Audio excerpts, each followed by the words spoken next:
Cryptocurrency is you are able to send value from one person to the other person, and the other person can only receive that if they have private key to access their wallet.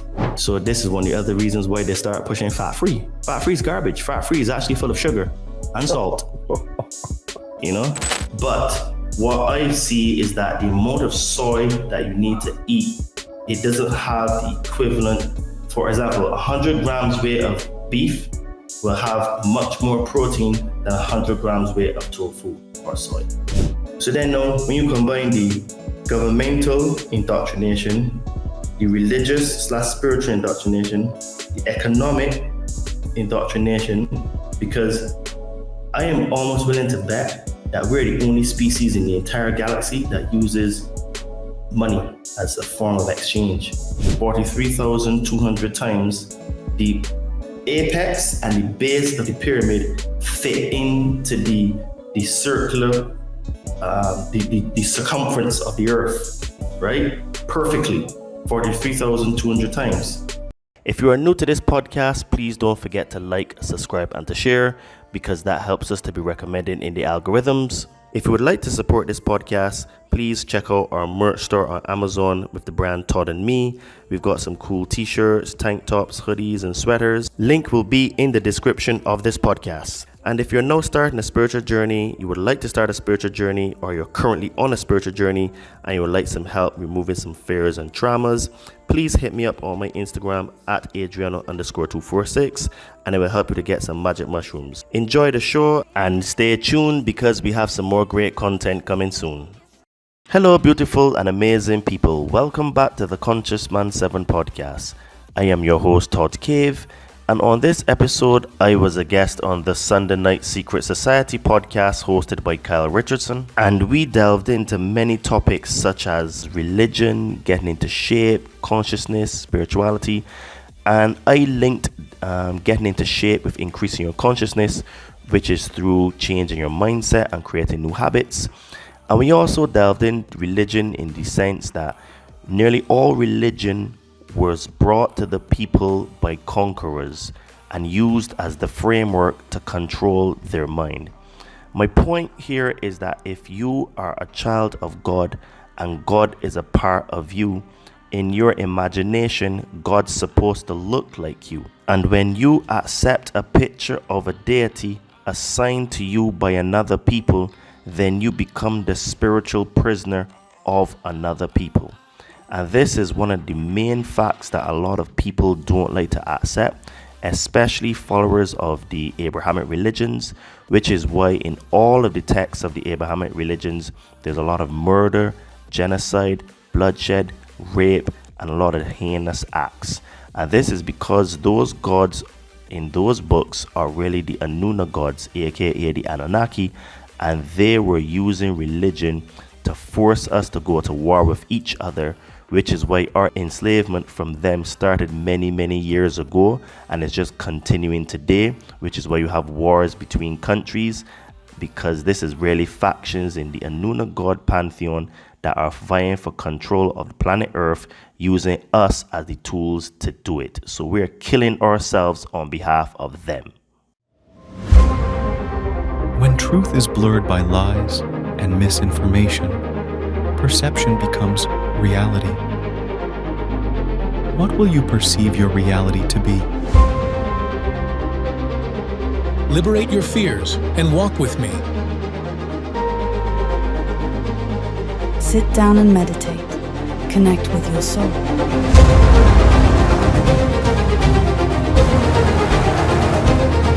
Be a monster and then learn how to control it.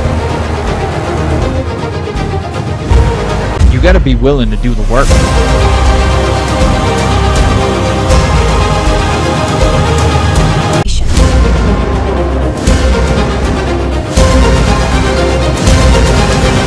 So it really goes really deep in terms of words and etymology and what they mean. So this is why it is really hard to really crack the matrix, because there's so many levels and layers to it, Today, I'm super excited.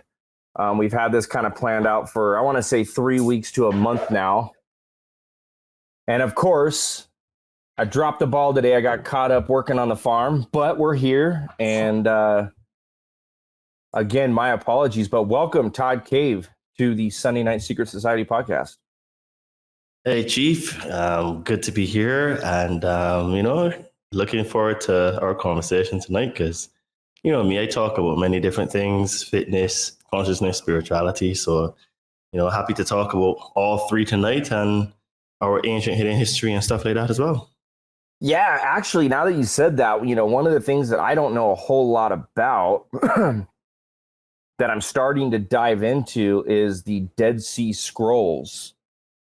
Mm-hmm. And I don't know a whole lot about it. I actually, up until I just started kind of getting into the Bible about 5 years ago. It was during the pandemic, right? And I was getting unemployment.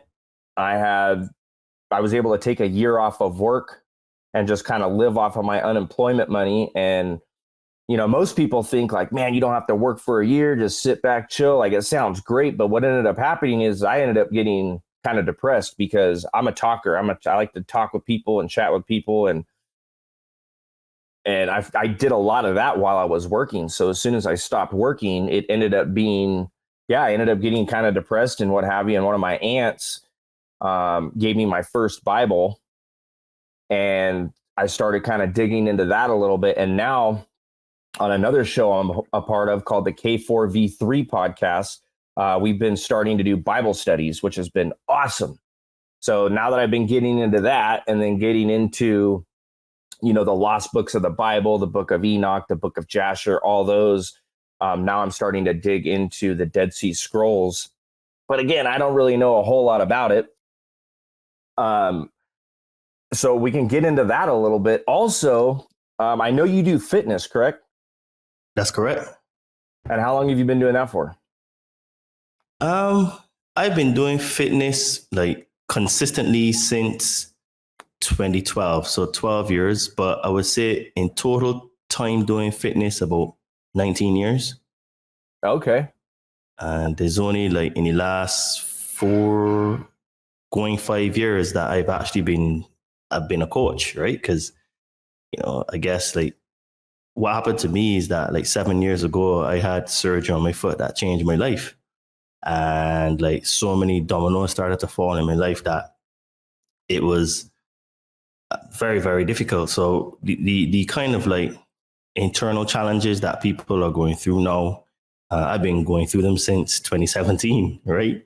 So I don't want to say that, I'm better at overcoming challenges than other people, but what it is that like, it's been a long, arduous process for me.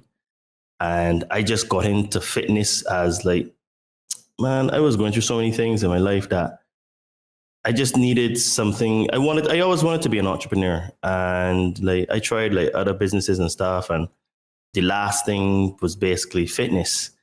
And I just decided to give it a go. And, and then that even led into me doing podcasting and stuff. So it's been a epic journey, to say the least. And so, correct me if I'm wrong as well, but do you also you make music too, correct? No, I don't make music, but I could have swore No, I'm not. I know I don't make music, but what I do is I make fitness videos. Okay. So I'm more a content creator in that respect. And as far as coaching goes, do you do like coaching in person? Or are you coaching via your content? Okay, that's a good question. So I'm an online fitness coach. So I basically have an app, and I have my clients in there, and I put their fitness routines in there. I put their meal plan in there, and I tell them exactly how much to eat. I tell them exactly reps, sets, volumes, and I create everything for them. So basically, they don't have to think. That's why they pay me, so they don't have to try to figure it out on their own. And I provide a lot of help and support to them.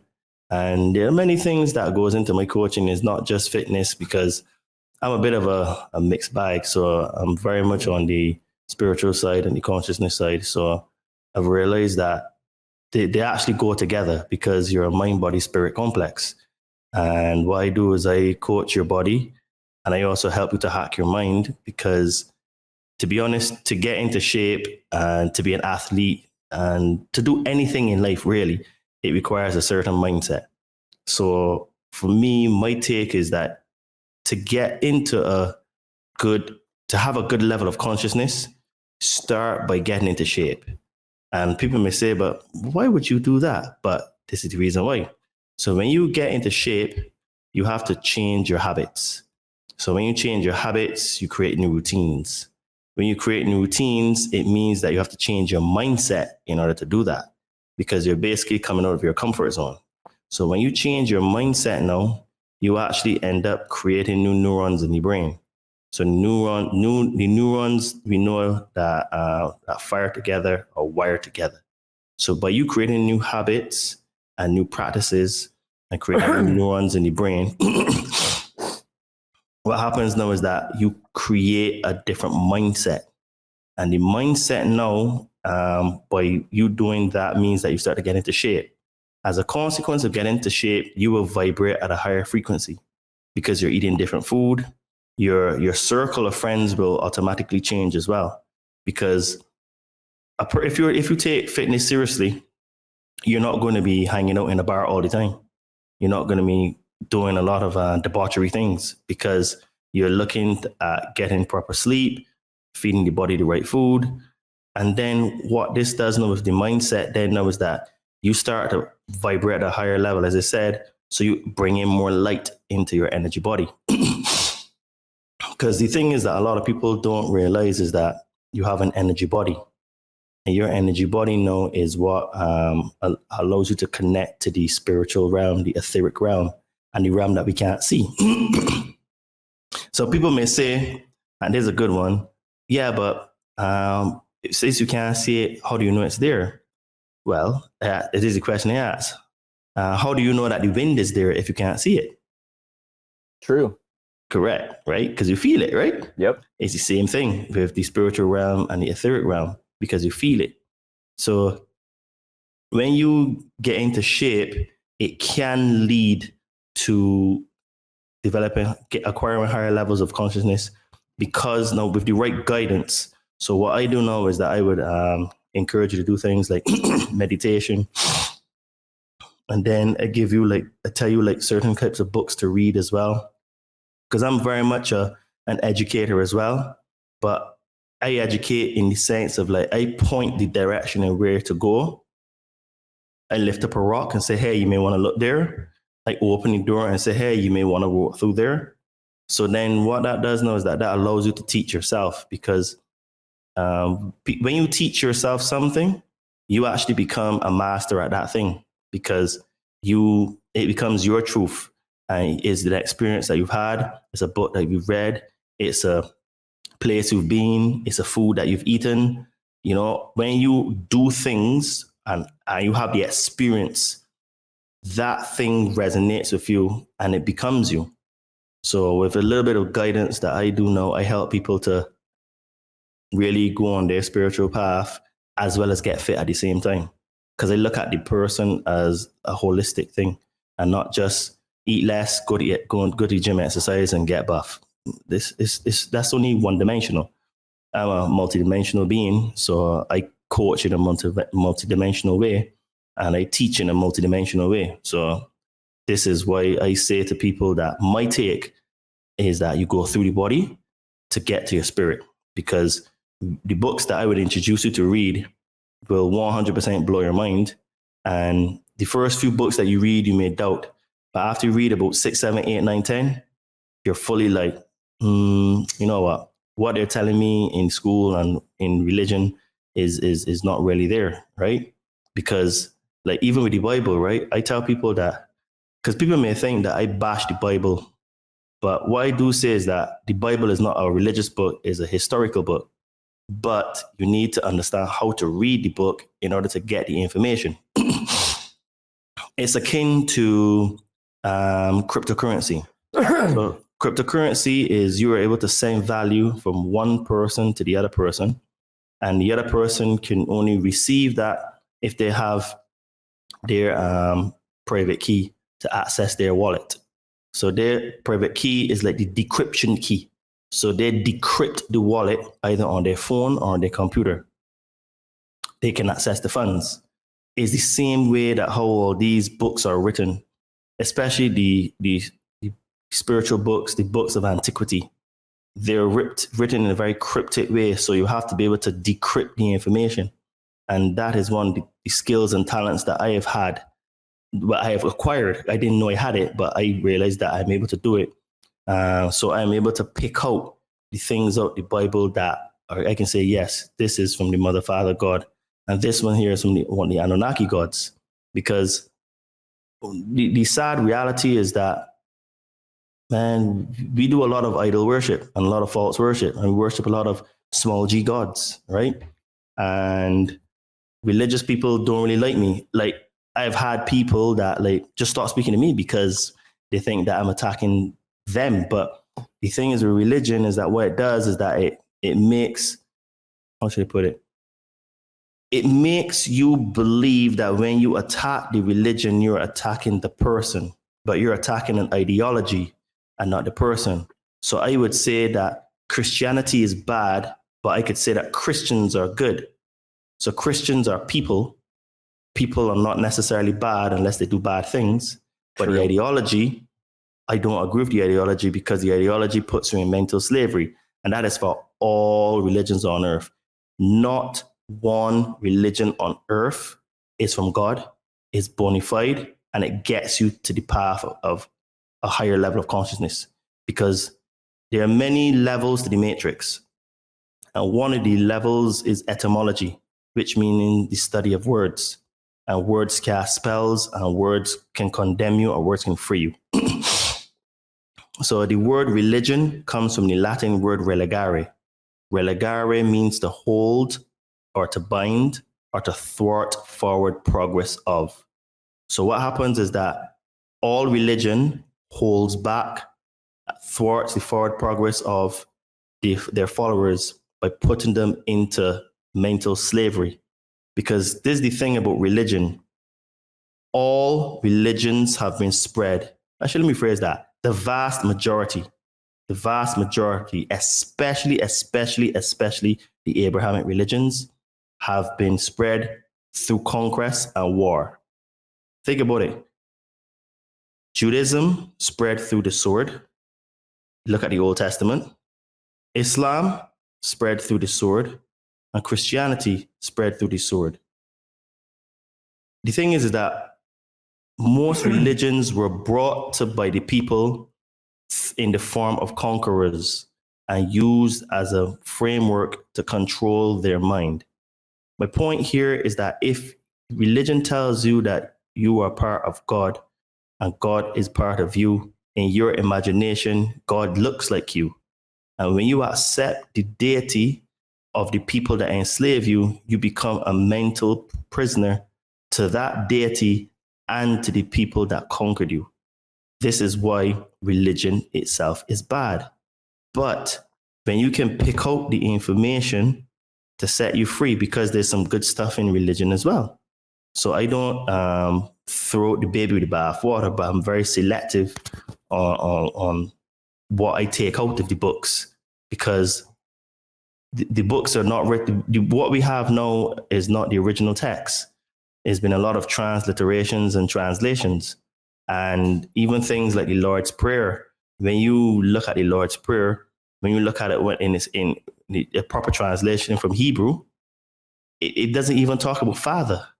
It talks about O birther of the cosmos.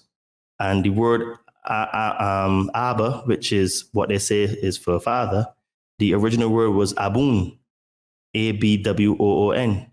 So that means source, you know? So, wow. You know, even little things like that, right? Like they have tricked us to be mental slaves. And the thing is that it sows a lot of division amongst the masses. And this is why we say, oh, my God is better than yours and your God is worse than mine. And this is the ironic thing, right? So in the Old Testament, one of the 10 commandments is thou shalt not kill. But if you go to a chapter like Deuteronomy, which is one of the worst in the Bible, as well as Numbers, God tells people go and kill people. Like I could bring up receipts for people, you know, but people will want to get mad. Think like, you know, like, okay, for example, you have in Judges 21, 10 to 24. It has murder, rape, pillage at Jabbeth, right? You have Numbers 31, verse 7 to 18. More murder, rape, pillage of the Midianites, right? You've got rape in Deuteronomy, chapter 21 to 14.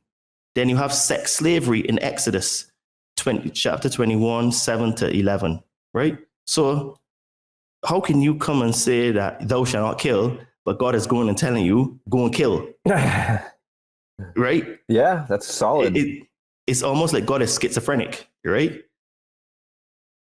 Or having like multiple personalities. Yeah. Right. So it's all of these things that I point out to people, and people hate me for it. You know what I mean? Like, yeah, like one guy on Facebook, he loves to come for me, and I said, dude, until I said I don't even talk with him that much anymore. I said, dude, I gave him a list of books to read. I says, when you read those books, come back to me. Then we can have a conversation, because you're talking from a place of ignorance, and for me, it doesn't add any value for me to have a conversation with you if you've not even looked at the books, right? And because if you read the books, then we can have a conversation. You can tell me where you disagree. But when I first came into this information, to be honest, I didn't believe it. I honestly didn't believe it. But after you get about 10 books deep, you start to see a common theme, and it's reoccurring. All the books is all reoccurring, and it's mad, right? Like, but the thing is, again, is that we're living in a lot of ignorance, and ignorance just means the lack of knowledge, right?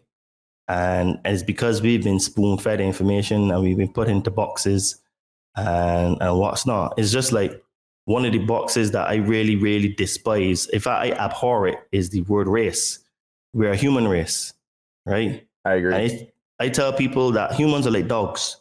People look at me like, what do you mean? I said, well, okay, a Chihuahua can get pregnant from a Doberman, even though the Doberman is bigger than a Chihuahua. People say, yeah, this is true. It's okay. So with that respect, can a dog get a cat pregnant?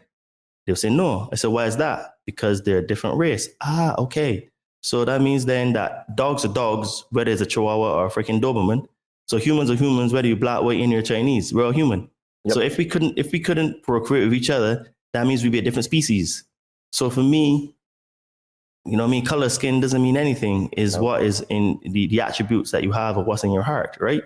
So even that word race puts you in a box, and it is a form of division. And racism actually came from the Indus Valley through the Hindu religion, which was introduced from the Brahmins, because they were originally there were a set of people called the Dravidians that lived in the Indus Valley. And this is basically in modern day India today. This is why it's called India, because it came from the Indus Valley, right? So the Aryans, which came from the north, which came through from like Russia and up there, they went into India and they brought a religion, and they basically was Hinduism. And then they introduced something called the caste system. So what it is now is that the Dravidians were much darker people than the Aryans, because the Aryans were more or less white. This is why you see even in India, there's this thing called colorism, because it's from a different caste. So if you do any research on that culture, you'll see that colorism is huge, where if you're a lighter person, it signifies that you come from a better family, because your family had more, like, I don't want to say office jobs, but inside jobs, while the people on the outside were darker, so they used to work the farms and the land and stuff, right? So even in their culture, they have colorism, and it is big. So you find that even amongst them, I don't want to say they look down, but they're still the older generation that would prefer that their children and grandchildren would marry lighter skin color Indians, right? And they were more from up north. So what happens when the Brahmins came in, they pushed the Dravidians down south and they pushed them very far down. And then some of them went over to places like Sri Lanka. This is why there's some people in Sri Lanka that look very black with even semi-woolly hair as well, because they're the original Dravidians and the Aryans pushed down. And then there was obviously intermixing and stuff. But if you ever look at Bollywood, oh man, most of the actors and actresses are almost white, man. Almost, right? So my point is that racism was born over there and they exported to the world. So what tends to happen is that they try certain things on a group of people, and when it works, they export it to other parts, right? So we have been experimented on by not so benevolent beings that run this planet lock, stock, and barrel. They own the governments, they own the religions, they own the science, and they tell us what to do from birth. And they just want workers and slaves and not free thinkers, pioneers, inventors, and people to go against the system, because it means that they would lose all their power. So this is why I say to people that like religion and race and stuff, you have to understand who's winning in the background, right? It's certainly not us, right? Nope. And we're fighting against each other, killing each other for what? You know what I mean? We're not gaining anything. We're just creating more strife on the planet, you know? Yeah, and I agree with you. I agree with you 100% on that. I mean, I guess I didn't really realize how far back like division went, but just like the Rockefeller system, right? They want a group of people. They want all of us to be workers.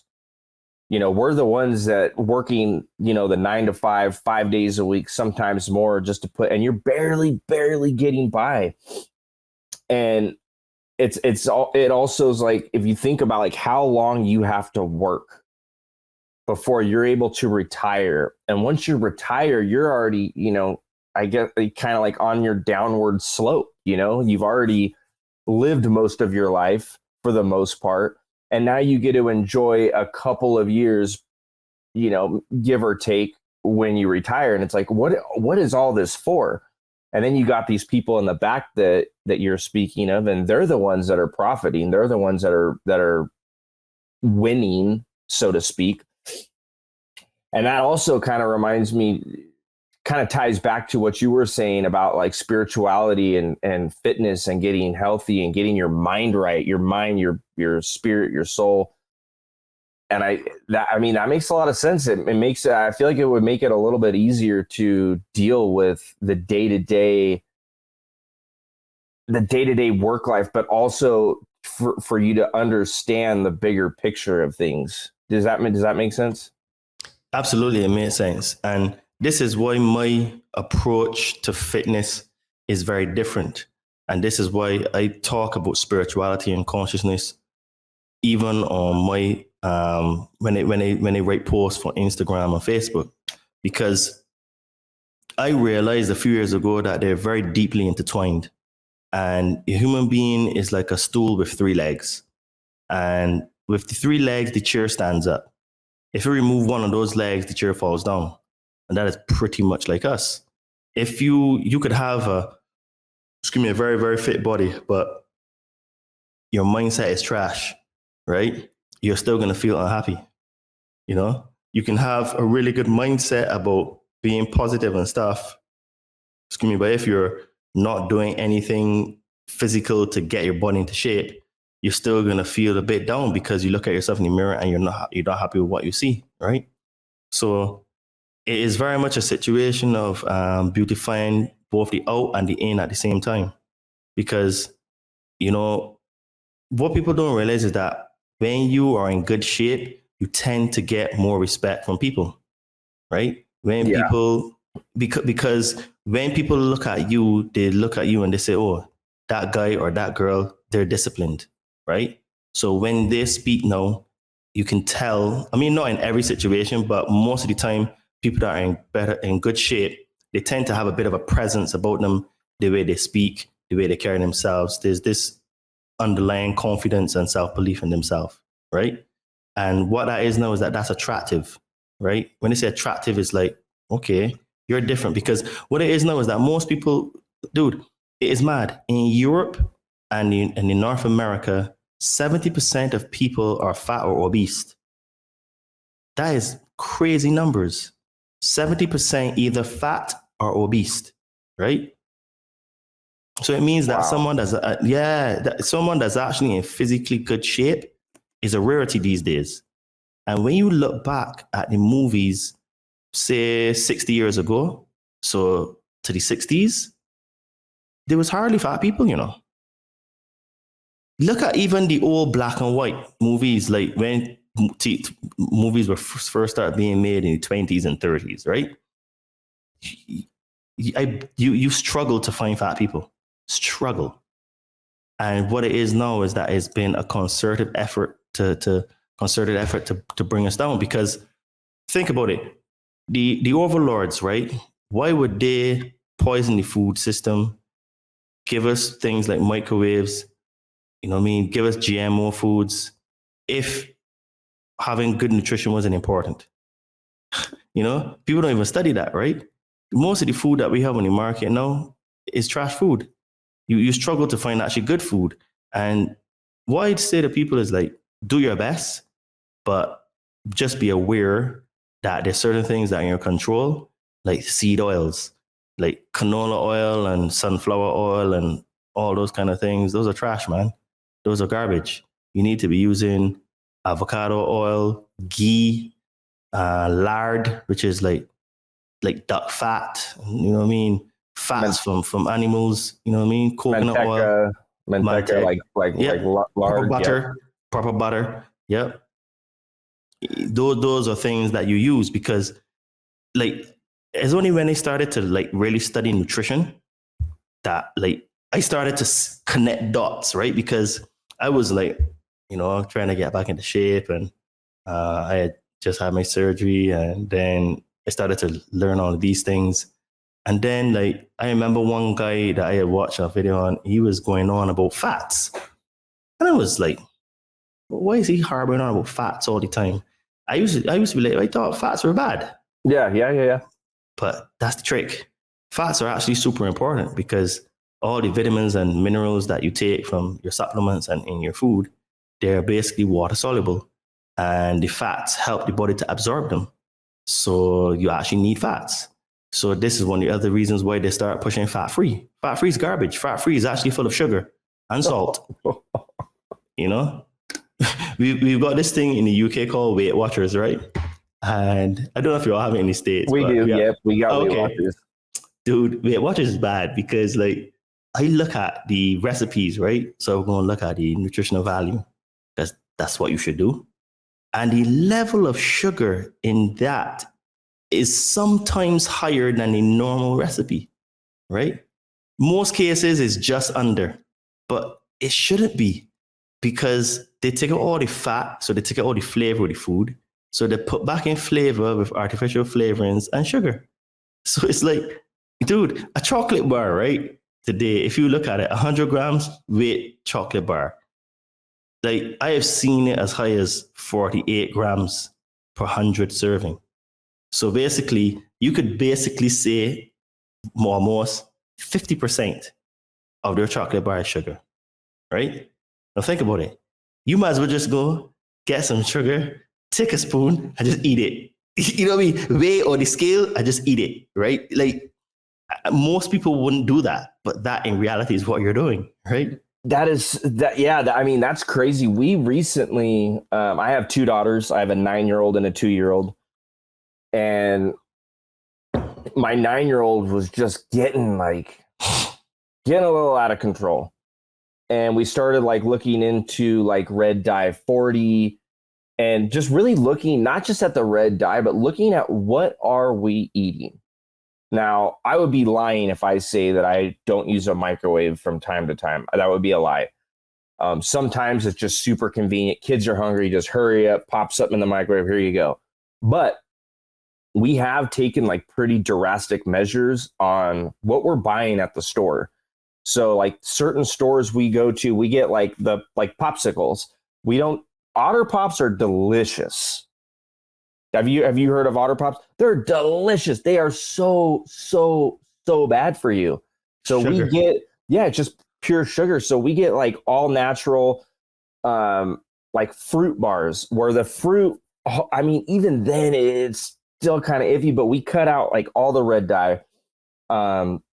It takes us a lot longer going through the grocery store because we're looking at the labels.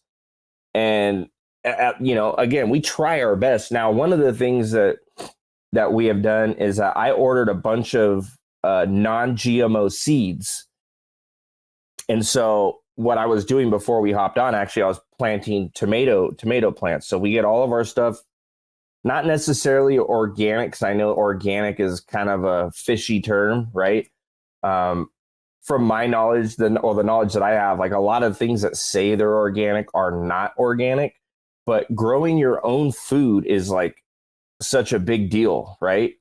And all the stuff like as you said, even the fruits and vegetables at the grocery store, man, are disgusting. And I do know I have a couple coworkers that are from Mexico. And is it true that like a lot of the fruit there, isn't it like better quality fruit? The fruit and the vegetables here are very good. They're very good. What I would say is that I don't stress so much about organic, but I look for what you call more naturally produced, right? Because like you rightly said, to have proper organic is extremely difficult because it means there's zero pesticides and you're using natural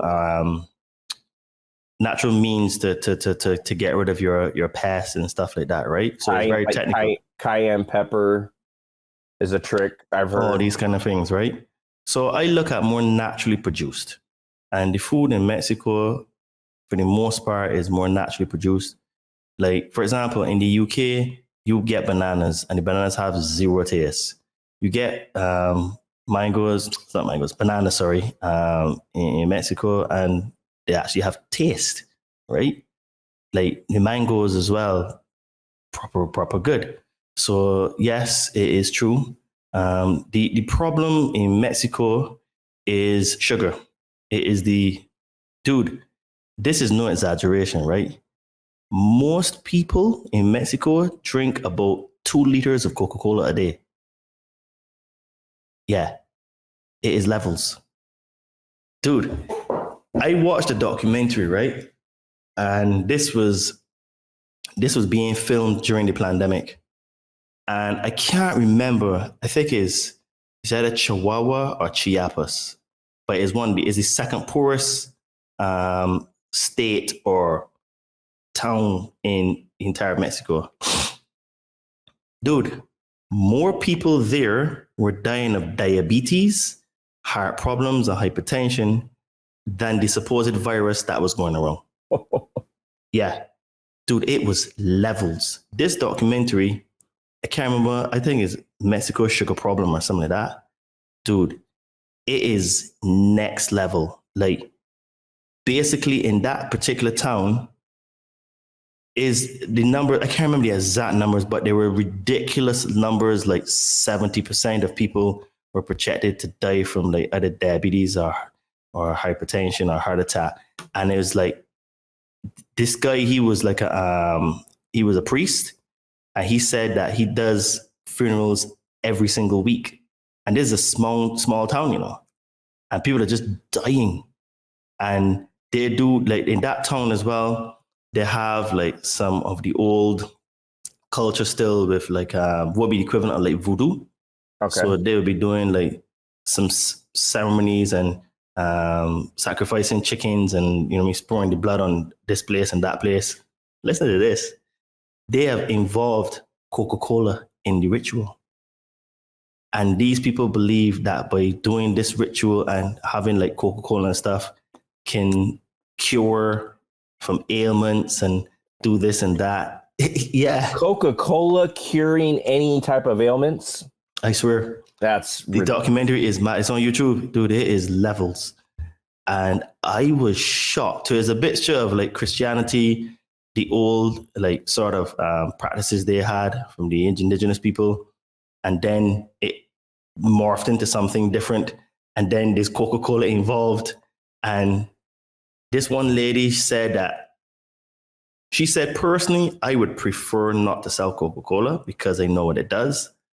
But she said, however, if I don't sell Coca-Cola, I will not make money because no one will come to the shop, because people only come to the shop to buy Coca-Cola and then they buy other things.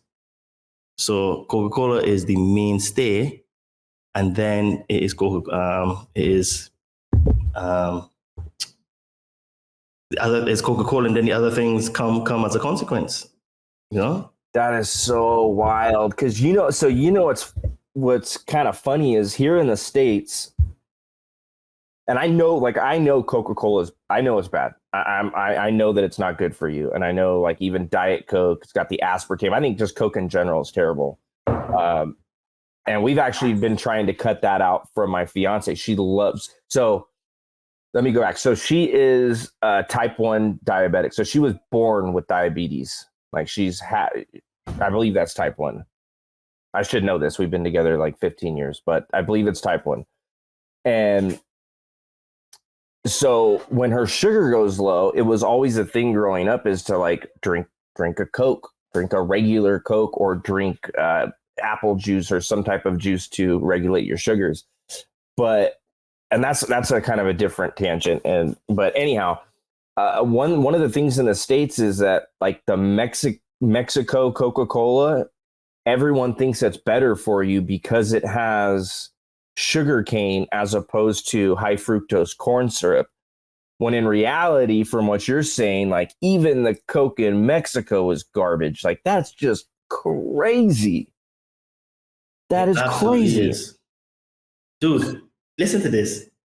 Because it is such a problem in Mexico, Coca-Cola have agreed to reduce the amount of sugar in the Coca-Cola so that it could help with the situation. I think from memory, I could be wrong on this, but I think Coca-Cola has Mexico is the best market for Coca-Cola in the world. I'm almost sure it is. I would not doubt that. Because, dude, this is no lie, right? I see parents giving their children at 2 and 3 years old Coca-Cola, you know. It is next level, right? So this is why I say to people that everything is all linked. Your nutrition is linked to your well-being. Your well-being is linked to your mindset. Your mindset really is what determines what kind of spiritual understanding and level you're at, right? Because they're all connected. So this is why I look at an individual as all three things. Even myself, right? Like I do meditation in the morning. I go to the gym, and I've done things like psychedelics. I've done loads of psychedelics in my time to help my spiritual awakening and understanding things. I read a lot of books, so I'm always constantly trying to learn and educate myself. So these are the things that you have to do because the information is split up into many different books. And it's our responsibility to find this information so that we can free ourselves, you know? Because like Bob Marley says, emancipate your mind from mental slavery because only you can free your mind, right? And that's actually a fact.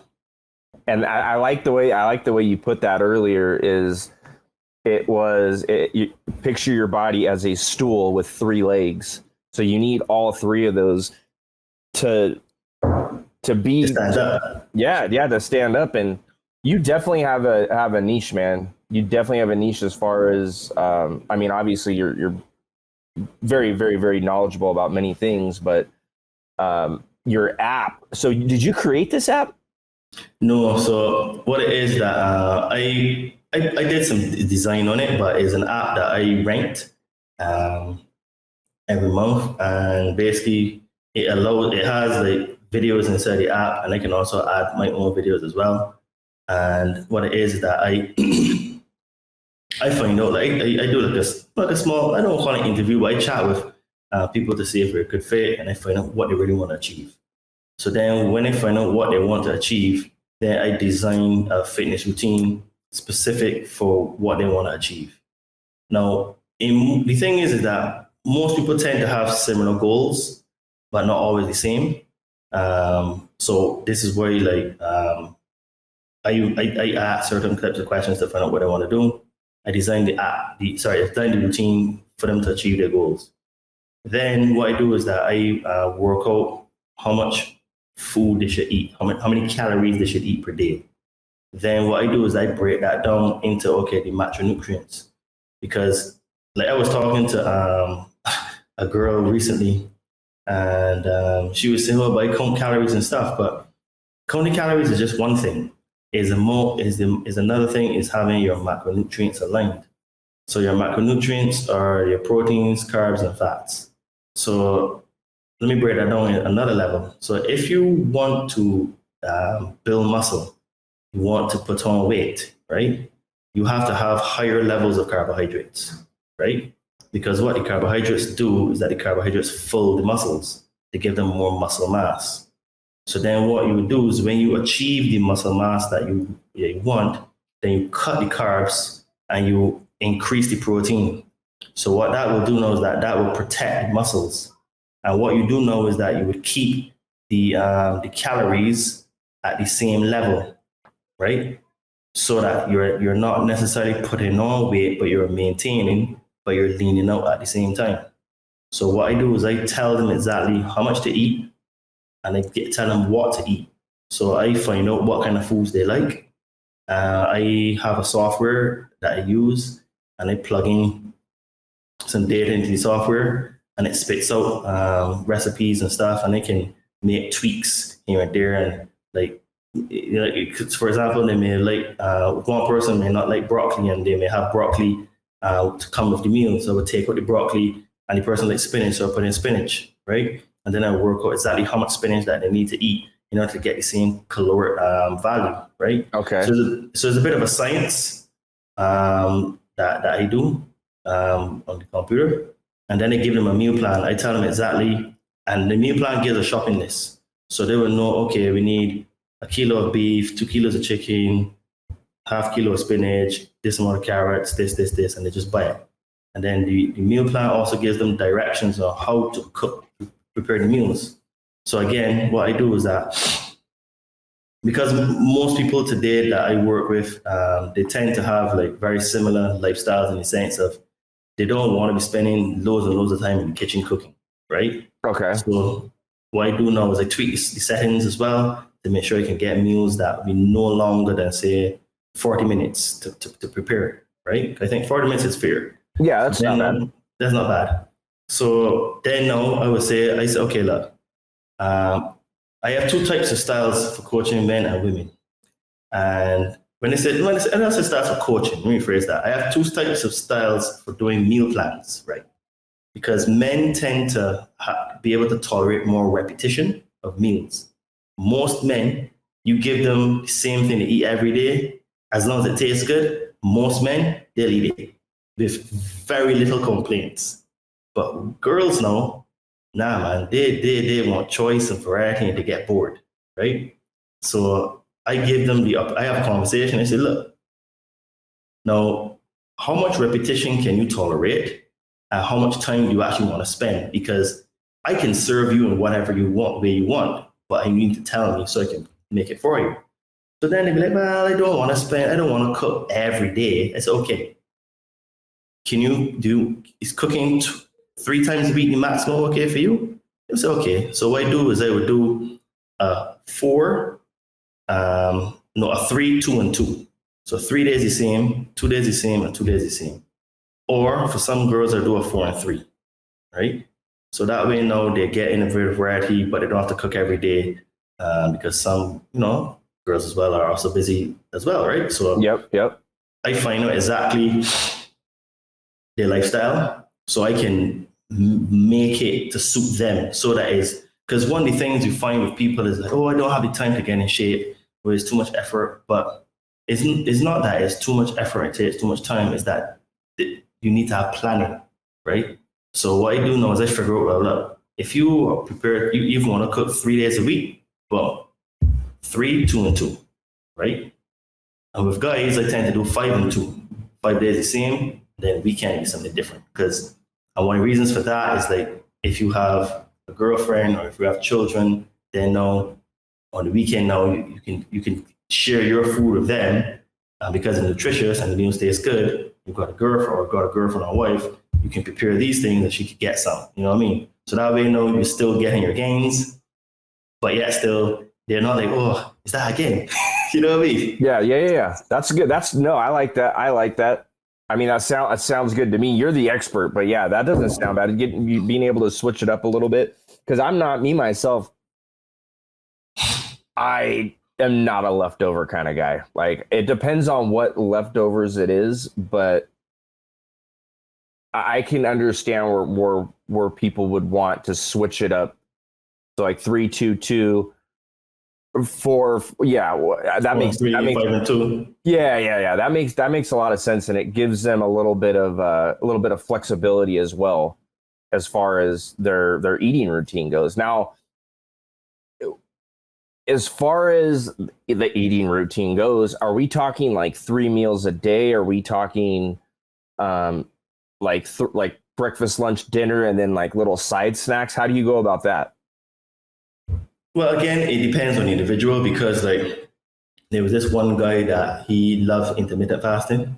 So he only used to eat 3 times a day, right? But generally, I do 4 meals per day, right? Now, some people, how should I put it? There is a divide in terms of how many, if you should be eating 5, 6 times a day, or eating 4 times a day. So where I am. Can I have a beer? Sorry, can you hear me? Yeah. I'm sorry. What? I'm sorry. My mic obviously did not mute. Right, continue. I'm sorry. Yeah. So what it is now is that I tend to find out exactly like the lifestyle and what I want to do. So I am in the camp where I prefer to have 4 meals a day, right? But what it is now is that what I realize is that it's not necessarily how many times you eat, but it's more what you eat, right? Okay. Now, what I would say is that I would prepare breakfast, lunch, snack, and dinner. And then you can divide those meals if you want to eat them like for 6 times in a day, but you would have the quantity of food. You would know exactly how much you're eating per day, right? Because that way, you know, like if the lunch is too big, you just eat half and then you have that other piece later on, right? Okay. Yeah, because it's all about the food being satiating, which means basically you feel full when you're finished because you're eating proper quality food, right? Instead of takeaway food and a lot of like high calorie, low nutritional value food, right? So that's how I do it. Okay. And now when I think of like eating healthy, right? And I see videos of like people, you know, working out, and then you see ads like that all the time on like Instagram or YouTube of these guys working out and like what they're eating on a daily basis. I'm thinking like vegetables, I'm thinking like chicken, and I'm thinking rice. Is that like one of the kind of go-tos you would, I mean, obviously in different levels, right? And different portions. And as you said, it's going to depend on the person, but is that kind of what some of those meals may look like?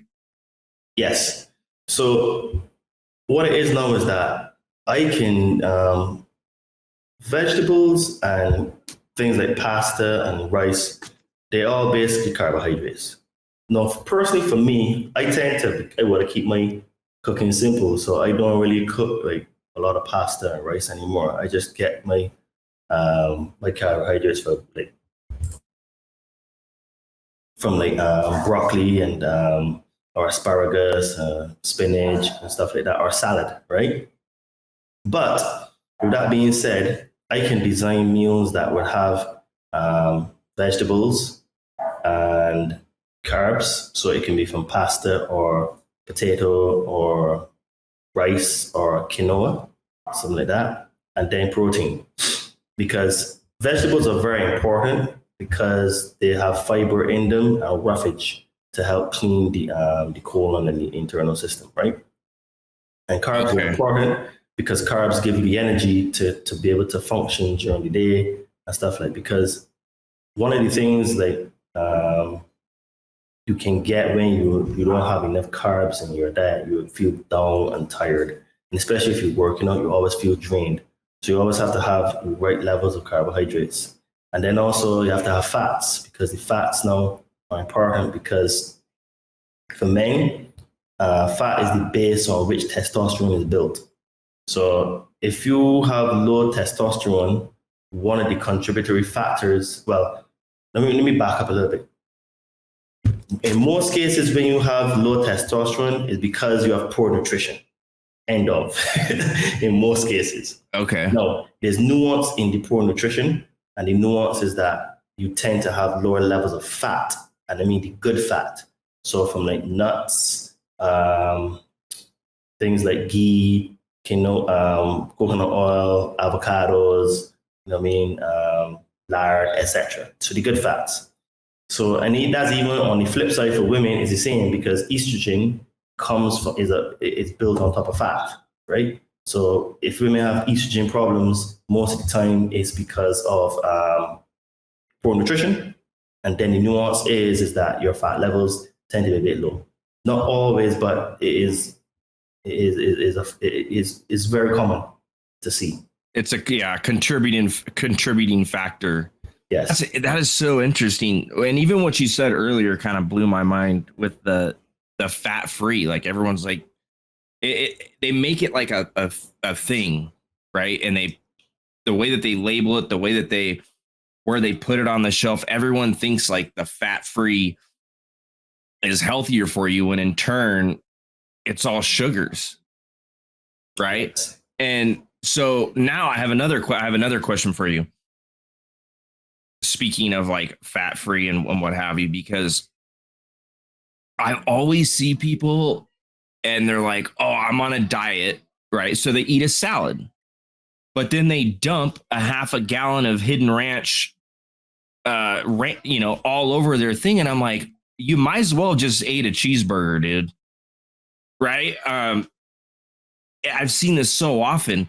So when you do your salads, I'm going to take a wild guess and I'm going to say that you probably, for a dressing, I'm going to say like oil and vinegar.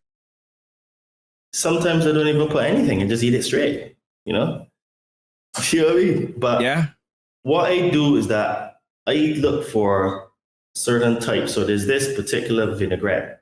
It has no MSG and it has low levels of sugar in it and no artificial flavoring and stuff. It's an Italian one from Kraft, funnily. And I use that on my salad. Or if I do use another salad dressing, I put a very small amount.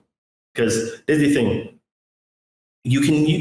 the salad dressing is not terrible unless you put loads of it, right?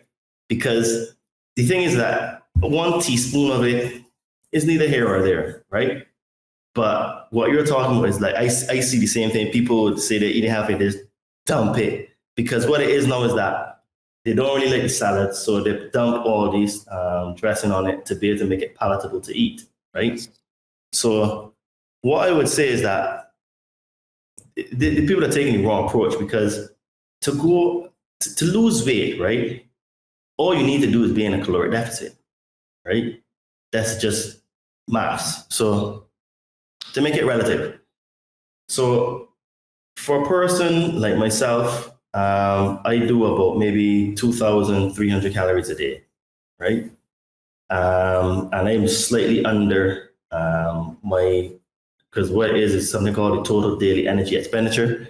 And that's the total amount of calories that you need per day in order to function and be a human being.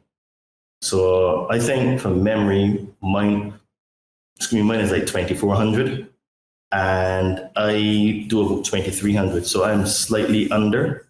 And what happens is that like, that's one of the reasons why I'm able to like trim reasonably quickly. So like in a week, I can drop about 2 kilos, you know, because because I understand the food. And then it's like, I mean, because I don't do bodybuilding shows or anything like that, then on the weekend, I tend to be a little bit freer, you know what I mean? And we eat this and that and third. So, but if I like, when I like looking to do pictures and stuff like that for social media, then I'm really strict where I would like go really like 2 3 weeks where I'm properly eating to really look good for pictures. But again, it's because you understand nutrition. So all it is that in order to lose fat and to lose weight, you need to eat slightly less than what you're eating. So in theory, you could still eat cheeseburgers, but here's the catch. And a lot of people may not like this, but I tell people, look, eat lettuce burgers, take off the bun, right? Now, when I go out and I ask for lettuce burgers, I mostly get a lot of strange looks, and I have to explain what it is I mean. But there's nothing wrong with cheeseburgers. It is the bread that's the problem, because the bread is GMO artificial bread. Because first and first, the flour is white. Flour is bleached. So what it is that all the nutritional value of the flour is taken out. Then the flour is most likely not organic to start with, right? And then now, what it is now is that because it's bleached and all the nutrients are taken out the flour, it means that the flour, the bread is just pure sugar, right? So even like people say, "But I eat whole wheat," but it doesn't really make a difference because there's still a lot of sugar to put inside of the freaking bread in order to make it, right? So what I would say is that you need to make your own bread, and you need to have like natural sweeteners, like things like stevia, monk fruit, and other natural sweeteners that come from plants. You know, even like coconut sugar. You know what I mean? You get you pulverize it and you extract it to get the sweet part of it because it comes out with the water and the gel and stuff. So, you know, there are things that you can use to give you that sweet taste. But the problem is that bread is most bread that people eat is white bread. That's bleached flour. When you eat that, it spikes your insulin straight away, right? So there's the bread part that is the bad part, and not that.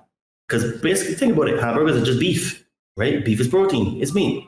You can eat a steak with veg, it's the same thing as eating a hamburger with veg, right? So what I tend to do is that I would, instead of having a burger and fries, I would have, well, actually, if I go out, it depends. If it's during the weekend, I would have 2 lettuce burgers and fries, right? And that way, now, because I'm not having the bread, it means then is that I can have that little space to have a bit of fries, right? But there's the thing, I don't eat my fries with ketchup. I would put either hot sauce or I would put mustard. Because of all the sugar in the ketchup? Yes. So these are little things that I teach my clients, right? Okay. So, hamburgers are not bad, but have lettuce burgers. That way, no, because you don't have the carbs from the bread, you can have the fries. Yes, the fries are fried, but again, we're trying to find a bit of balance here, right? It's kind of like that happy medium. I actually work at a burger joint, and lettuce wraps are very popular. So we use butter leaf lettuce. So we'll put like 2 pieces of butter leaf lettuce on the bottom, 2 on the top, and it's definitely a much healthier alternative. And that makes sense too with the bread. That makes a lot of sense because I know. A carb, right? The bread is carb. First of all, the bread is garbage, as you said. It is bleached, and then that turns into sugar. Is that correct? Doesn't carbs turn into sugar, right? Okay, correct. Now, how do you feel about? I am not a vegetarian, but I do enjoy like vegetarian type foods. I don't do Beyond Burgers. Are you familiar with those? Yes. Those just look disgusting to me. But I've been wanting to make veggie burgers using like black beans. I'm pretty sure you can throw some beets in there. The beets will give it a little bit of color. Quinoa. Have you ever messed around with any of that? I know of it, and I've eaten some before, but I've never made it myself. Now, there's the thing about a vegetarian diet, right? Now, this is what I tell people. all diets are good, right? But what it is now, it depends on your taste, your preferences. So, for example, if you're a person that you just love meat, a carnivore diet or a keto diet would be good for you because it's what you love, right? You may be a person that you don't really like meat, but you love fish. So a pescatarian diet would be good for you, right? Because I'm not one of these people that is like rigid on diets and stuff, right?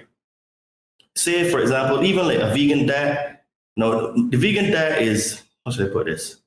Vegan diets are good, but what I have seen is that long term there can be some issues that you have, right?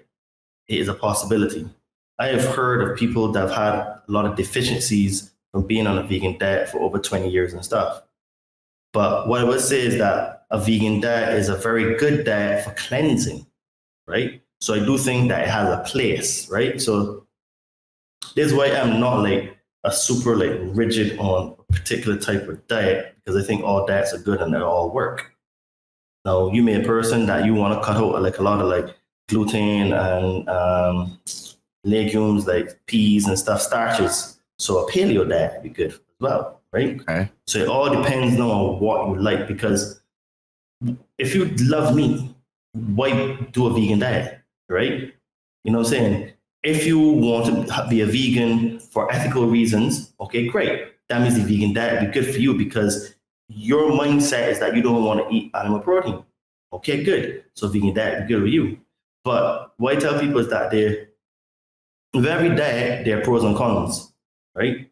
So what I have found, for example, in a vegan diet is that you have to have more supplementation, i.e. like protein powder, than a person that eats meat, right? Okay. A lot more because there are sources of plants that give you protein and it's mostly soy, right? But what I see is that the amount of soy that you need to eat, it doesn't have the equivalent. For example, 100 grams weight of beef will have much more protein than 100 grams weight of tofu or soy, right? So you need to eat more. Then what happens is that because of the structure of the protein, you need to have more because the body cannot utilize it as much as with the plant, with the animal. And that does not make it worse. It's just what it is. You need to eat a bit more, right? And then you need to take more protein powders. So you would have to have obviously plant protein, and then you have the soy protein as well. And the cons of those is that they're a bit more expensive than normal whey protein, right? So this is why I say, look, this is what it is. I'm not knocking it. I'm not saying that one is better than the next, but as long as you know what you're getting into, and okay, you want to be a vegan for ethical reasons, fine. This is what it is. You will have to have a lot of tofu and soy, but this is one of the things that a lot of vegans are not going to tell you, and this is an absolute fact. Brazil and the United States control the vast majority of the soybeans on the market. 98%, or is it 96? It's one of the two. 96 or 98% of all soybeans in the United States are GMO. I repeat again, 96 to 98% of all soybeans on the market in the United States are GMO. So even though you're being a vegan for ethical reasons, right, and it's something you believe in, I'm not knocking that, but I'm just giving you some facts that you're not getting even proper protein because it is a GMO product, right? Wow. Yeah, this is something a lot of people don't know, right? Yeah, I did not know that. And seriously, check it out. Brazil and the United States control over 60% of the market, soybeans, right? And the United States is very big. And this is why like now non-GMO soybeans is becoming a thing, but it's not super popular because obviously the big companies control the market, right? So obviously they're looking for profit, so it's GMO. So again, this is where you need to like, I believe knowledge is power, and it's what you do with knowledge that allows you to make the right choices. So I'm not knocking a vegan diet, But I'm just saying that this is what it is. So as long as you know that, then you can proceed. But a lot of the vegan products, tempeh, Beyond Meat, a lot of these are processed products as well. And again, they suffer from the high sugar, high salt thing, right? So I think that a vegan diet is great for cleansing. So like if you have like, you know, you want to go on a good cleanse to reset the body, well, yeah, absolutely, vegan diet is fantastic. I don't think that long term is very good because of reasons I said, but it wouldn't kill you. But I do think that there's some side effects because I've listened to people who have been vegans for 25 years and they had issues where they were starting to bleed out the anus and all kind of stuff like that. Holy shit. Yeah, because they were just lacking, because their body started to lack certain things, and then they became allergic to things like broccoli and those like cabbage and those kind of like, oh my gosh, I can't remember what family that's called, conifers. I can't remember the word. It's where they made any molecules that type. They became allergic to it, right? So this is why I say, like, you know, everything is pros and cons, right? Dude, that's wild. That is wild. Yeah, I definitely did not know that about the soybeans. So 60% come from the United States and Brazil. Yep. And then 96 or 98% of those are GMO. Yep. That is so wild. Yeah, and I've actually I actually want to go check when we're done here. I have a big bag of soybeans that I bought actually to make tempeh, and now I want to check to see, because they probably are. I would not doubt that I bought them a while ago, but I don't think that really matters. But I'm sure that they probably are GMO. Dude, it is absolutely wild, because you have to be very careful where you're getting your seeds from as well. Because the thing is that the trick is that with GMO seeds, when you plant them, they don't allow you to have offspring, right? You have to go back to the store and buy more seeds. So what I would say is, like, if you're able to replant them, then they wouldn't be GMO. But if you can't grow from them, they're most likely GMO, because that's what they've done to corner the market, right? And this is a whole conspiracy, like the food, the education. Because think about it, the food system is designed to make you sick so that you can go and get meds, so they make money. So they sell you the food, make you sick, and sell you the remedy, which is the meds. Yep. Then you go to school, and you go to school for, if you go to university, when you leave school, you may have what, $100,000 to $200,000 in debt. Or in our case, in the United Kingdom, 80 to 150,000 pounds, you know? Then you leave university to go and get a job that only paying 50,000. So you spend 150 or 200 to get a job that pays 50, but then when you look at the rest, you be saving to buy a house, you buy a car, you may meet a boy or a girl, you may have a family. So then your ability to pay back the loan becomes more and more difficult. So then you create all this debt. So you become a debt slave. So then you don't have time to really go into the gym, get healthy, work on yourself, increase your consciousness, because you're too busy working to provide for your family or to pay these bills, right? So then you work for 40 years of your life, and you get to the age of maybe, because right now they raise the age in the UK, I think it's up to 70 now before you retire. 70? I think so, yeah. Holy smokes. Yeah, man. It's mad, man. So basically now you work now to, you say, 65, 68, 70, and your body's so broken down because all you did is work. You've paid off your mortgage, you put your kids to school, you pay off your student loan, but you're so weak and frail and broken down, you can't really even get to enjoy the money, because you can be paying back all that money in hospital bills for meds, you know what I mean, this for hypertension, heart disease, etc., etc.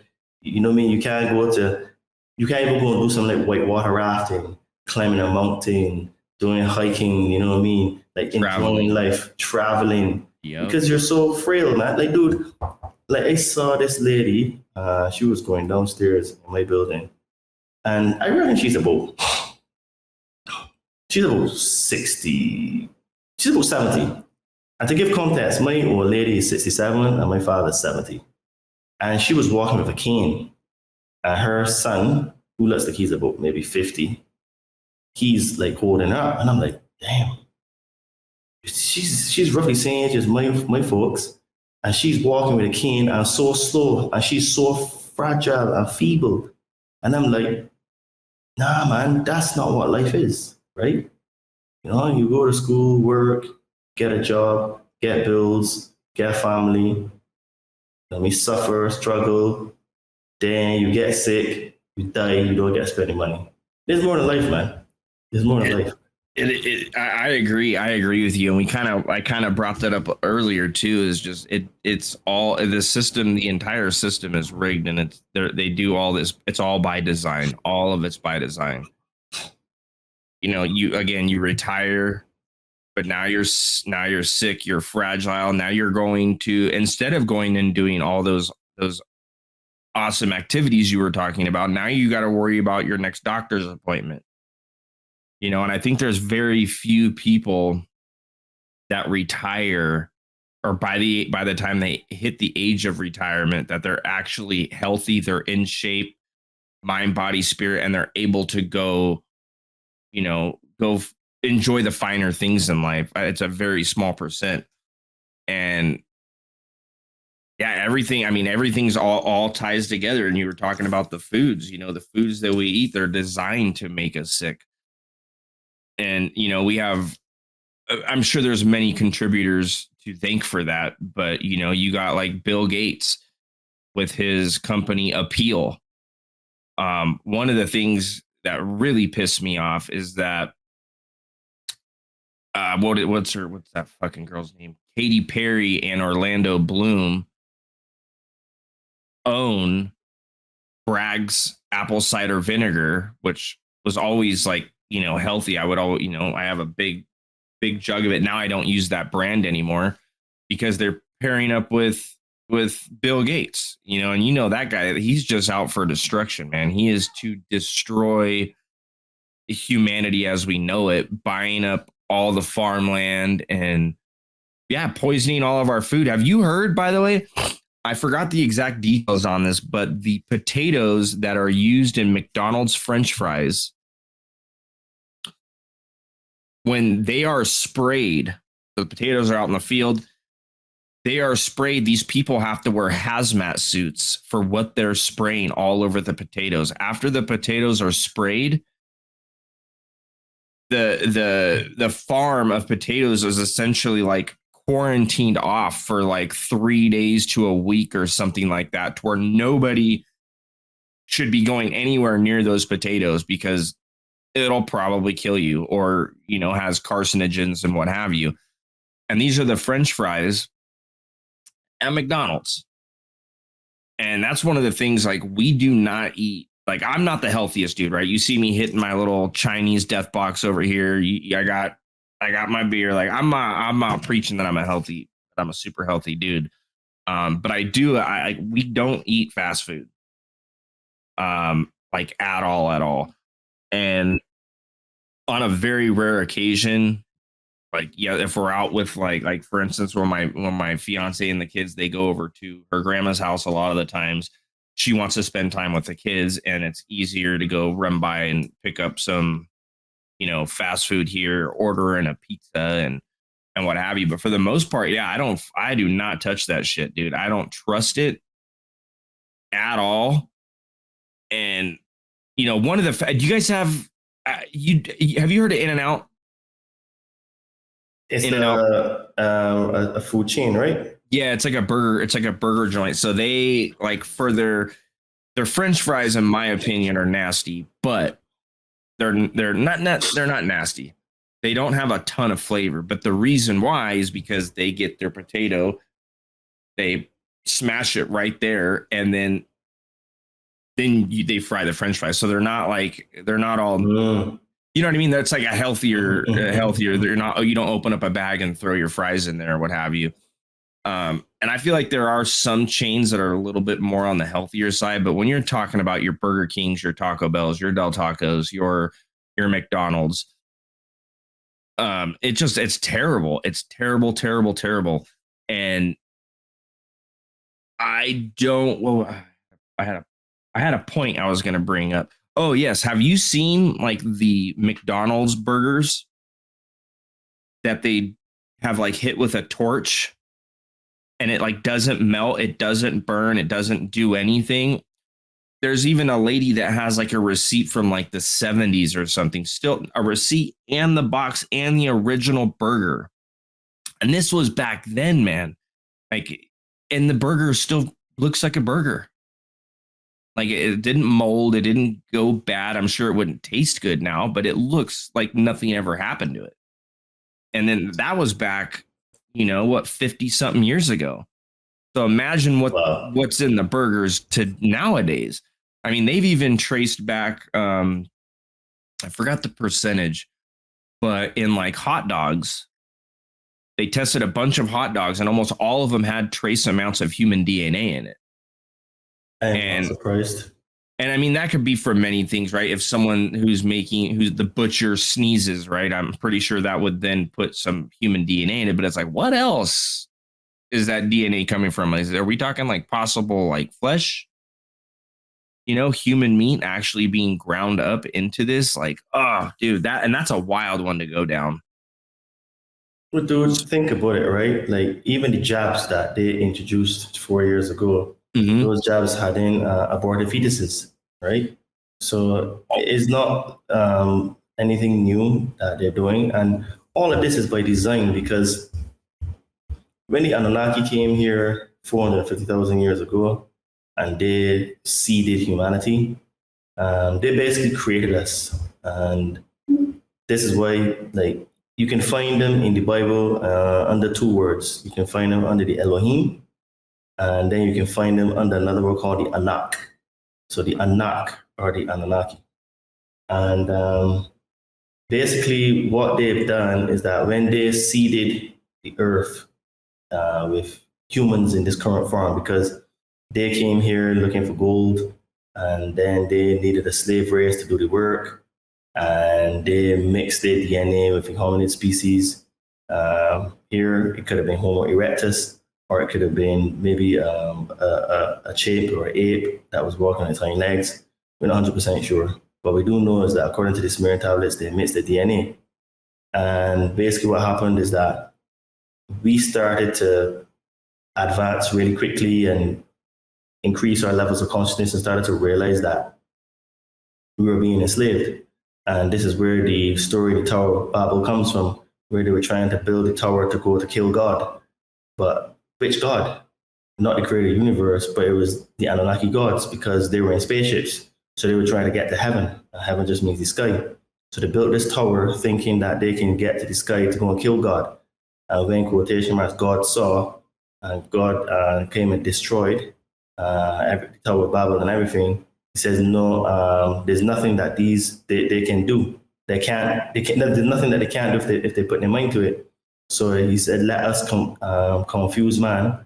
And they gave us different languages, because at the time we used to speak one language. But after they did the confusion and we spoke different languages, it meant that they were able to divide us, so consciousness couldn't be transferred and things couldn't be spoken to each other. Because when you think about it, this conversation today we're having in English, a person in Russia would never be able to get value from this confirmation or this conversation, because they don't speak English, they speak Russian, right? And it's for that reason that it keeps us not being able to unite. So what they did know is that they created all these religions, which are basically cults, to cause us to even be more separated, because I'm a Christian, you're a Muslim, or I'm a Muslim, you're a Jew, I hate you because my God is better than yours. So again, that's another form of separation, right? So the whole idea then now was to keep us separated because they knew that if we were to realize that we all have a common enemy, which is them, the Anunnaki, and the families that rule this planet, we would rebel from the system and the system would die tomorrow, right? But what they do is that they introduce all of these things. So one of the things they did is that after one of the last flood, they when they receded humanity, they capped our lifespan by fusing chromosome 2 and capping the telomeres. And humans, Homo sapiens, share 98% of the DNA with chimps and apes and all those species of animals. And they have a 24-strand DNA. We have a 23-strand DNA. But the reason why we have a 23-strand DNA is because they fuse chromosome 2. And each of those chromosomes are in pairs. So it's a pair of 24, which means you have 48. We have 23, which times 2 is 46. So we only have 2% different in DNA. It's actually like something like 1.3 because it's like 98.7%. I want to really be technical, but I just stick to 98 because it's an even number for 2%. Yep. And but we share the same DNA. And what that did is that it capped our lifespan to 120 years, right? So think about it. In the Sumerian tablets and the Sumerian king list specifically, we had 8 immortal kings that ruled for 241,200 years. And we had some of these kings that were ruling for 28,800, 43,200 years, etc., etc. What that means is that human beings, we were like Homo sapiens sapien. We were higher levels of the Anunnaki DNA, so we lived for longer periods of time. So think about it. If you were living for 28,000 years, well, this is when they ruled from, so that's not even how long they lived for. They could have lived for much longer, right? So let's say you're living circa 30,000 years, right? It means that you will have such a high level of consciousness that you would realize that you live in a slave system and you would find a way to break away from it. So this is where the Tower of Babel story is very important, because what they did is that they realized, hold on a minute, these guys are getting too smart. We can't have this. The first opportunity we get, we're going to smash these dudes. We still need slaves and we still need workers, but we can de-engineer them. So they did the genetic modification test, so they capped us lifespan 120 years.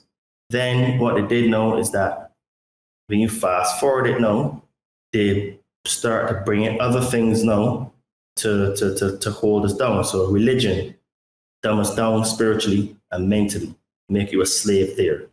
Then they have government. Government is basically what keeps us in the physical slavery, because you have to pay taxes. You have to follow all these stupid rules. You have to get permits for this and permits for that, right? So that now limits your freedom, right? Then now they introduce an economic system that is made up of nothing, because the fiat currency system that we have is dying, and they literally just go to a computer and press enter and the money appears. So I don't even know why we need to pay a tax if they can just create the money within air.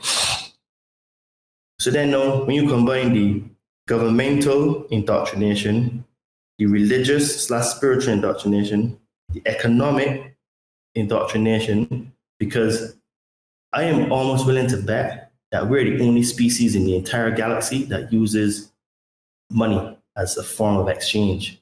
Because in reality, money is supposed to capture energy exchange. If I do a piece of work for you, how do I capture that energy that I did for you to give me something? You know what I mean? Instead of us going to a system of like, all right, you know what? If you come and, I don't know, clean my house, I do upholstery, I'll fix your chairs for you or whatever, you know what I mean? But money was supposed to have a fair system, capture the exchange of energy. But there are much better ways to do that, right? So what it is now is that all the things they've done, then they put in a legal system. The legal system is based on admiralty law, which is the law of the sea, which is why you have something called currency, because the current of the sea is what they ride, and what they use is another way to enslave us. So The three main religions, as I call them, are the religion of money, the religion of government, organized religion. Those are the three main religions that create the matrix. And the Anunnaki introduced all three of those, and all three of those came out of Mesopotamia, right? The Babylonian region, the Sumerian region, all the Akkadians, the Chaldeans, all of this came out of there, right? And all of those things are what create the matrix and have created the system that we live in. Which is why, getting back to you, what you're talking about the food, I went on a tangent to show where it comes from, right? It comes from antiquity. So this plan of what's happening to us with poisoning food and everything is something that's been happening for hundreds of thousands of years.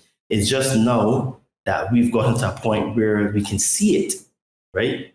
It is in our consciousness. It's like in front of our eyes. But before, because we didn't have so much technology, we didn't really know it, right? So this is why the food system is trash. The education system is trash because they're all sort of like steps that are being taken and measures that are being done to stop us from elevating on a consciousness level. And like I said earlier in the conversation, you can't get to a high level of consciousness if you're not in shape. It just won't happen. Because if you're out of shape, you have a poor mindset. You're lazy. You make excuses. You don't get off your backside and do anything. You don't come out of your comfort zone. So there's no way that you can have a high level consciousness if you're freaking 400 pounds, or 200 kilos. Just ain't gonna happen, mate. Everything you did a good job tying like literally all that into like everything together. It's so wild, man. It's so wild just to even think about that. Like, I haven't done a whole lot of digging into like the Anunnaki, but it makes sense. And I also like how you were explaining like the different languages. It's a barrier. It's another thing to divide us, along with religion, the three religions that you spoke of, race, right? And you look what's going on like right now with like Israel and Palestine. You look at what's going on with like the LGBTQ plus whatever. Like, I feel like they're all like these little, well, at least the LGBT, I feel like it's like a psyop because it divides people. It divides me. I've done many shows talking about this. Like, I don't agree with a 12-year-old boy whacking off his fucking pecker because he feels like he's a girl. And then you look back and so anyhow, that's again a whole nother thing. But yeah, it's all ways to divide us to keep us from elevating, spiritually, physically, mentally. And it prevents us from knocking the legs off of the tables of the elites. Because once we and I think a lot of people forget about that. Like, we have the power to change things, but I don't want to say it'll never happen. But people got to start waking up before it does, because everyone's too worried about all these little things that divide us. Again, like Palestine and Israel, all that stuff's going on. You have people that are for this side, people that are for this side. And then you got elections, right? You got these elections coming up, and it's like, oh, you're Biden and Trump, and it's fucking ridiculous. The thing is, right, is that there's a really good book I will encourage people to read, and it's called The Emerald Tablets of Thoth. Now, Thoth was one of the Anunnaki gods, but he was one that tried to help humanity. And he was the person that built the pyramids in Giza, and he's the one that he set up things to try to help humanity to ascend and to get to a higher level. And one of the things that he said in his Emerald Tablets is that he said, beware of the dark brothers because they move in angles and corners. Now, angles and corners become a box because a box has corners and it has angles. So this is where box thinking comes from. And when they say they put you in a box. So what the Anunnaki have done is that their whole game plan is divide and conquer. So divide and conquer means that you can sow division amongst the Son of Man, which is us, right? And what it does is that we argue and fight against each other. So we're too busy arguing and fighting against each other to realize that we have a common enemy who is trying to enslave us, and it's who's robbing us from behind. So what they do is that they create all of these pinch points: religion, wars, LGBTQ, or STIP, whatever the rest of the number letters are. It just keeps growing every week. Because what that does is that, remember what we said about how the Brahmins brought in Hinduism and the caste system and racism, right? It's the same ideology, it's the same ethos. This is why the letters in the LGBT camp keep getting longer and longer and longer, because like Phil says, beware of the dark brothers because they move at angles and corners. So what they're doing is they're trying to put you into another box, into another box, into another box, into another box. So you have all of these thousands and thousands of boxes that people put themselves in. By putting themselves in all these boxes, there's no unification amongst the people. There's no unity. Yep. Because we tried to kill God before. Remember, we built the Tower of Babel and we tried to go to war with God, right? Who was just one of the Anunnaki gods. So they realized that in keeping us separated, it means that we can be controlled easily, and they don't necessarily need to use a lot of physical force, right? Because if we look at colonialization was built by using a lot of brute force and having a lot of soldiers in foreign lands in order to keep possessing the lands. But what people don't realize is that the colonial masters left, but colonialism remained, just in a different form. And one of the best forms to see is what France did with its ex-colonies. The French were the absolute smartest of all the colonial masters, because they had about 30% of Africa, and 35%. It was a lot of countries. And the vast majority of those ex-colonies used something called the CAF, which is the common something franc. I can't remember off the top of my head now. But this currency, listen to this, is printed in the central bank in France. And this is given to the colonies. The colonies deposit back the money in France central bank, right? I think it's called the CEF, the Common Exchange Franc, or something like that. Somebody probably put it in the notes down there, but off the top of my head, I can't remember exactly what it is, but I know it's currency that France makes. And France dictates the budget, dictates the spend of all of those countries, like Mali, Benin, Cote d'Ivoire, Congo, all these. The only countries that don't use it are countries like Algeria, Morocco, but all of those central and western and southern French colonies, they use this franc, right? And I've heard that. Yeah. And basically, France controls those countries through the back door by the economic system that they created.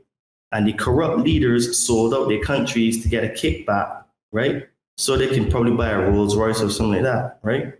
And the French people were living off of the fat off of that. So this is why French people had a very high standard of living, and they could retire at 60, and they was only work 40 hours a week, and they were so entitled with their rights and stuff like that. And it was because of this currency that they give to the African colonies or ex-colonies, for the African colonies to, I think they used to deposit back 90% of their GDP or something like that. Something is a ridiculous number. And France tells them how to spend their money. So they want to build roads and schools and stuff. No, they can't. Here's the other kicker. In that agreement that they have with France, they have to import French products. So France can use Africa as a dumping ground for, I don't want to say inferior products, but products that they wouldn't necessarily sell in Europe. They can just dump over in those colonies, and those colonies are buying them using the same French currency that France mints, and they're buying them at inflated prices, right? So, so my point is that the whole system set up by the Anunnaki, because the Anunnaki have gone behind the scenes and they have their bloodlines, which are the Council of 300, the Royal Institute for International Affairs, the CFR, the Bilderberg, the Club of Rome, through the Trilateral Commission. All of these are under the Anunnaki, because the hierarchy looks at the Anunnaki, Committee of 300, and then under there, all of those other things. So the reason is that they have to keep separating us into smaller and smaller boxes, so that, because we think about it, before, I think it was at least 15 years ago, it was just if you're homosexual or a lesbian, right? Okay, so that was it. Then you end up having transgender, okay? Then you have things like non-binary, and then two spirits or two soul spirit. I may get confused, man, right? Yeah, oh, absolutely. But what it is now is that it's all these different boxes. So what it is now is that they want you to identify with something, because they know that what you're doing is that you're creating a hologram of your true self, and the hologram becomes your identity. So you hold on to that. This is why, like, religion creates you to makes you create an identity, right? Because you're a Christian or a Jew or a Muslim, but you're just having that experience, right?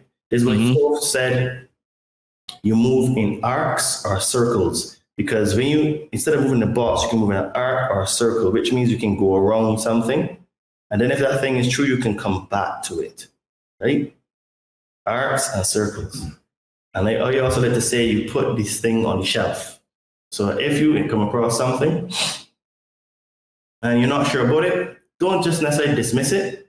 Put it on the shelf, because You can go back to it. you can go back to it, right? So that's similar to moving in arts and circles. Just put it on the shelf. Just put it there. You know, don't dismiss it, because, like, there's some people there's some people that I see on Instagram that are staunch flat earthers, right? That's another psyop, in my humble opinion, because I actually think the earth is both flat and round. The reason why I think that is because it appears that everything works off of toroids. Yep. So, toroidal energy is part of the way that you get anti-gravity technology, is one of the ways that you tap into the free energy to the toroidal field. Even human beings are like walking toroids, because we have our energy field, our energy body. It starts from here and it comes out. So it's a toroid. So a toroid has a flat top and a flat bottom. And so what I do think is that we possibly live on the flat side, and then you have the rounded side, right? Now, reason why I also do align with that is because in 1947, Admiral Byrd went to Antarctica and he met the beings from the inner earth. So if we are just a flat plate just spinning through the sky, how can we have an inner earth, right? It just wouldn't make sense, right? So I do think that both sides are right, but the part where I do think that the heliocentric model, because I like to be specific on this particular topic, the heliocentric model that they give us is not correct, the mathematics. But what it looks like is that it is a toroidal field. And then when you go back now, and just think about it, the sun looks, I don't want to call it round, but it looks like a circle. It looks like a ball, right? Spherical, right? Yeah. Planets, when you look through telescopes, look spherical. So if all those planets look spherical, why is the Earth a plate? It's just flat. Doesn't make Like a sense. pancake. Like a pancake, yeah. Yeah. It doesn't make sense, right? Then when you actually go back to the Sumerian tablets, don't forget the Sumerian tablets are the information that the Anunnaki gave and taught the Sumerians. they actually show you the planets look spherical, right? So I'm kind of like, it doesn't make sense that it is just flat, but it could actually be both based on the toroidal principle, right? And that's where you have the inner Earth, right? And even the way you have seasons, you can't have a pancake and have seasons. It just doesn't make sense, right?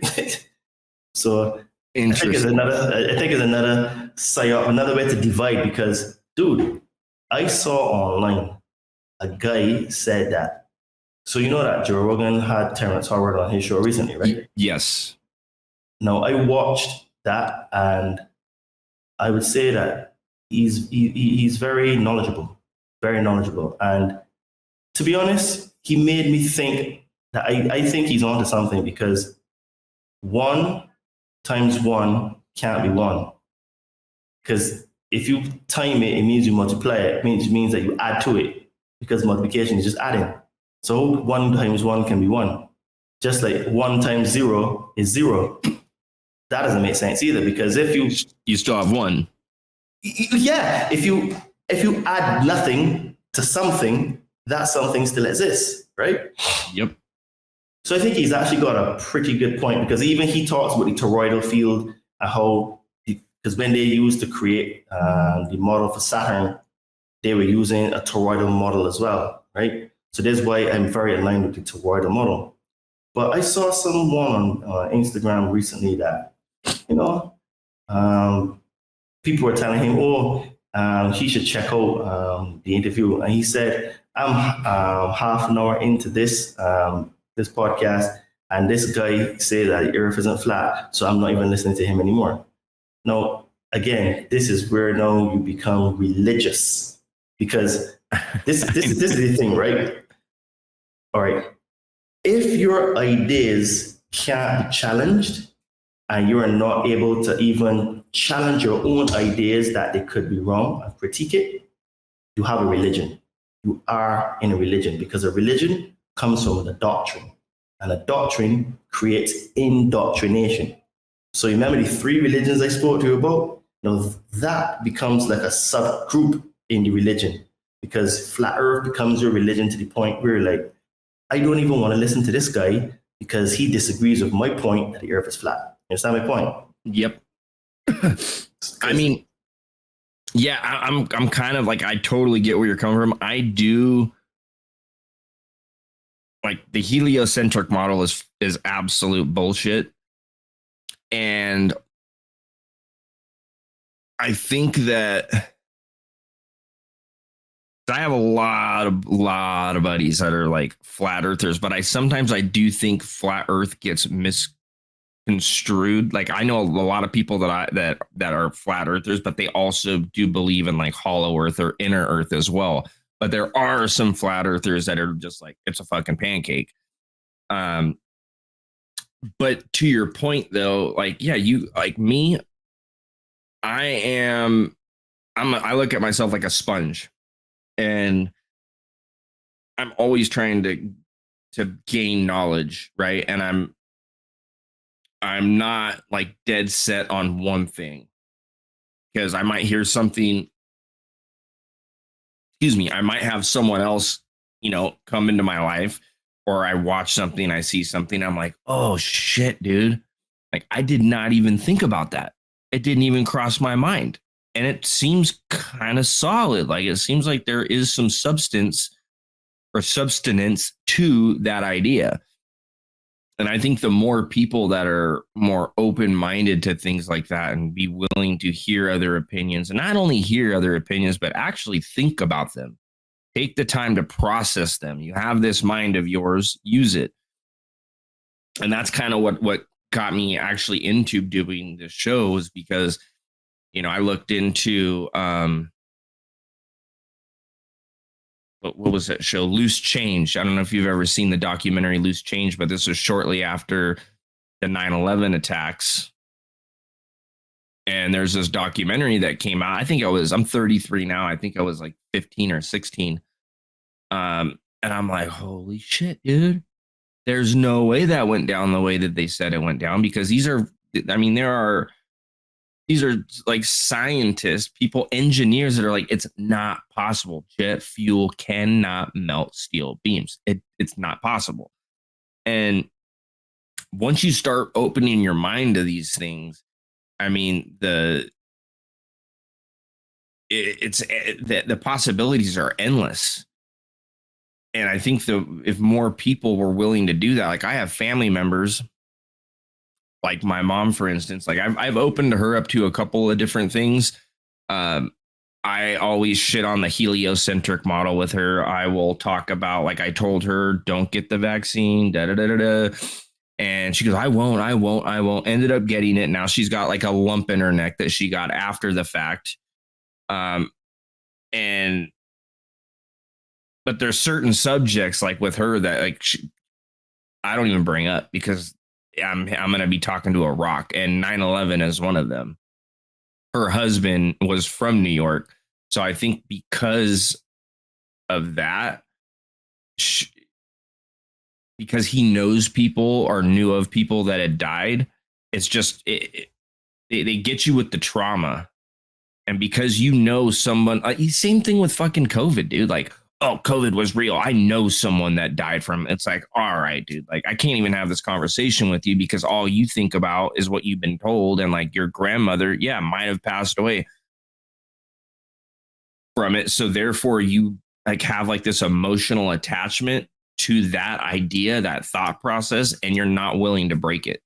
And I think that is, again, it's all boils down to like a religion way of thinking, if that makes sense. Just like you said, like a lot of people that are like hardcore heliocentric models, like they believe that we're spinning through space and, you know, we're on this big ball.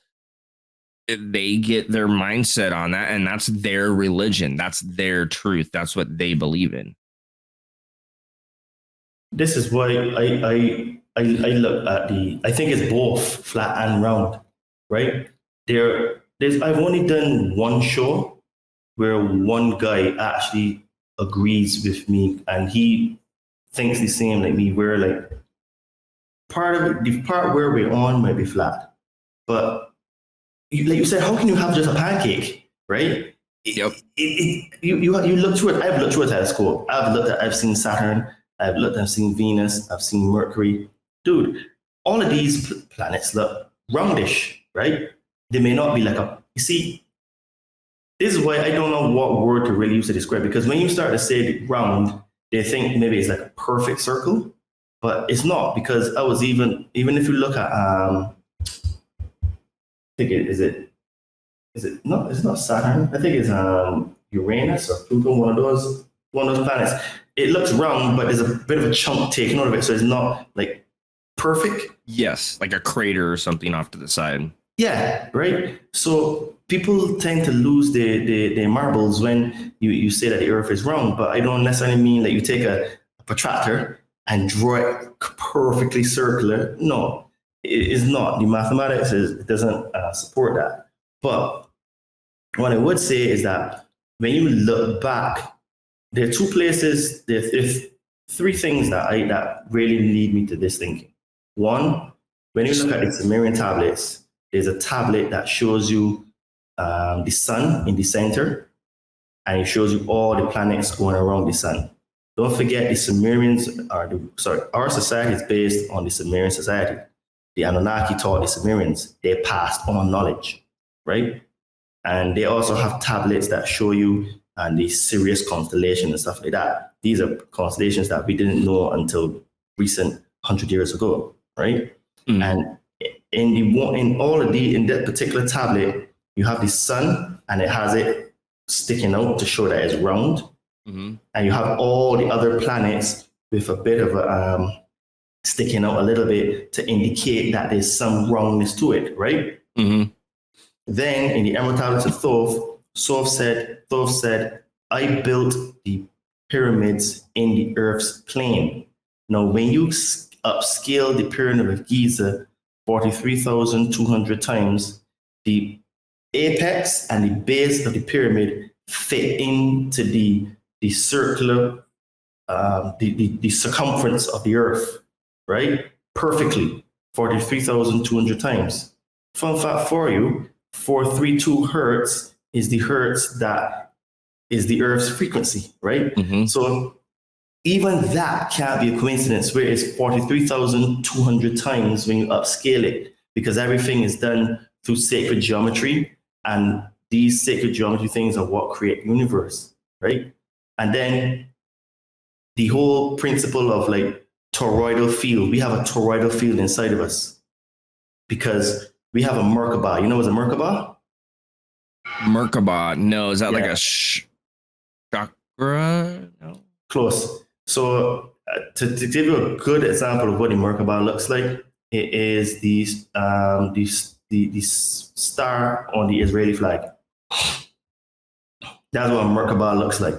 And what it is that we have a Merkaba inside of us, right? And spiritually, when we are able to connect, we can spin those two triangles in opposite directions. And when you spin it in those opposite directions like that, it creates a toroid. And then you end up having control of your energy field. When you are able to spin your Merkaba inside of you, it gives you the ability to teleport. It gives you the ability to go to different planes, to come in and out of this dimension, right? And everything works on a toroidal field, right? Even Nikola Tesla, his engineering, his experiments show that tapping into the field, the etheric field, you utilize toroidal energy, toroidal principle, because this is how you get the anti-gravity technology, because you're manipulating the frequency, right? And this again comes on the side of us. So if we come from the earth is part of us and we're part of the earth. In fact, our 12 chakra, which is the second chakra in the earth, we share that chakra with the earth, right? And that through that connection is why when you go into the space station, if you don't have the Schumann resonance, you will go mad, right? If the earth stops vibrating, we will go mad, literally. We are only seen because of the Schumann resonance. They have to artificially pump the Schumann resonance into the earth. So even when you look at how hurricanes are formed, they form through the toroid because you have warm air converging with cold air, and then but in that convergence, then you have the hurricane being formed, right? So everything works off of toroids, right? So it's very difficult for me to accept that we just live on a pancake, right? And what I do think is that they just have half the story. For example, look at this. So on this side, you can see red. On this side is black. So this is true to me. So on my side, if you ask me what I'm seeing a black screen. You're seeing a red case. So this is true to you, and this is also true to me. But when I turn it here, you can see it's black. I can see it's red. So in fact, truth is actually multidimensional. Truth is not linear. So I do think that both camps have a point. But because they're so polar opposites and they want to get one above each other, they don't even actually try to put the two sides together. Because I think if they put the two sides together, I think they would realize that it's most probably a Merkaba. I mean, it's most probably a toroid, right? And then they would start to unlock other secrets and stuff, because all of these things are connected, all of them, right? Wow. I'm going to be stewing on that one for a minute, or for a while now. That's going to be one that resonates with me, as you would say. God, yeah, that's crazy. That's crazy. Yeah, both can be true. Both things can be true. Both things can be true. But there's no division there. So yeah, who's gonna want to look into that, right? Exactly. Because divide and conquer is the plan, and this is why this is why they push race, because that was one form of division. Then another division is for like men against women. So they introduced feminism in the 60s and stuff, right? So what that did now is that started to make women hate men, right? So then now look at the society we have now, where we have men that are feminized and women that are masculinized, you know? Yep. So then now we switch roles, right? So then that's another division as well, because, you know, you be against each other instead of realizing that you can't have a tree without a seed and the earth. The earth is the womb, the seed is what is planted. You can't have a baby without a male and a female. Yep. No matter how fertile the land is, without a seed, you're not going to get any offspring. And no matter how great the seed is, if you don't have a womb or the earth, fertile ground, that seed ain't going to grow, right? We need to realize that we need to work together. We need to be in harmony. And this is one of the things that I try to really teach a lot in terms of the harmony, because what it is now is that this unity is what keeps the system and the matrix going, is what keeps us as slaves, is what keeps us fat, broke, depressed, tired, sad, right? It keeps us addicted to porn. It keeps the debauchery from the women on the social media, because we're just trying to get one up on each other all the time. And instead of realizing, hold on a minute, we're both victims here, right? Let us forgive each other, work with each other, and then take it to them, you know? Because they don't, but people don't realize that these elite, this club of 300, you know, these Anunnaki beings, they don't care if you're black, white, Indian, Chinese, male, female, or hermaphrodite. They don't care, right? They just want slaves, and they want slaves to be continually being banked, because they have the table on our backs. And as long as we keep being banked and supporting the table, they will keep winning and keep shafting us. So instead of arguing if it's round, the earth is flat or round, let's come together and say, look, you have some points, I have some points. Let's see if we can find common ground. Or what I tell people is that focus on the things that bring you together instead of things that separate you. Because what people don't realize is that in any relationship, whether it's a sexual relationship, a platonic friendship, a business relationship, a contact, an acquaintance, you will never agree on everything. Never. It is impossible, right? Instead of focusing on the things that separate you, focus on the things that bring you together and make you stronger. So we can politely agree to disagree, and we don't even have to talk about those things that separate us, but we can talk with things that bring us together, and we can work together in order to bring back the system. And I can give you a very, very interesting analogy here, you know, that happened recently. So Donald Trump, and I'm a political atheist, by the way. Sort of, no one thinks that I am a Trump man or a Biden man. I am Todd's man, right? There we go. There we go. I vote for me, right? Love it. So Trump went to the libertarian people and he was asking for their vote. Now think about it, right? This is actually quite clever. And I think that this particular thing that he did, I think that what we should do, he's realizing that he needs to build bridges and to get more people on board in order to beat the machine, because the machine will do its best to steal it from him.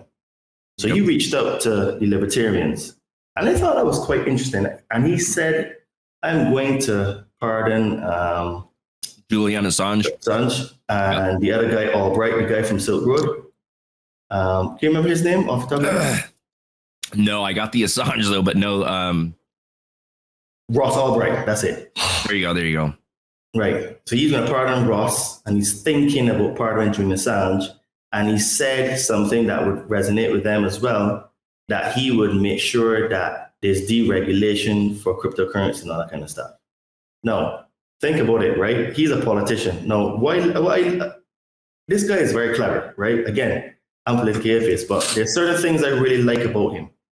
There's one thing in particular is that, have you ever seen Donald Trump get like emotional or sad or upset or like really lose his rag where he becomes unhinged? No. Good.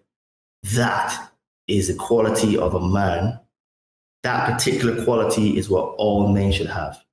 That staunch, rock hard self-belief that I can do it and I will do it.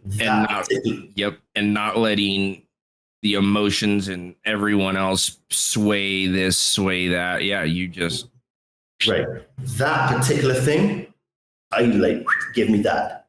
wow. Then look what he did. He went to try to build a bridge. So he's like, okay, I need help, but I may not agree with some of your things, but I will give you something because I want something in return.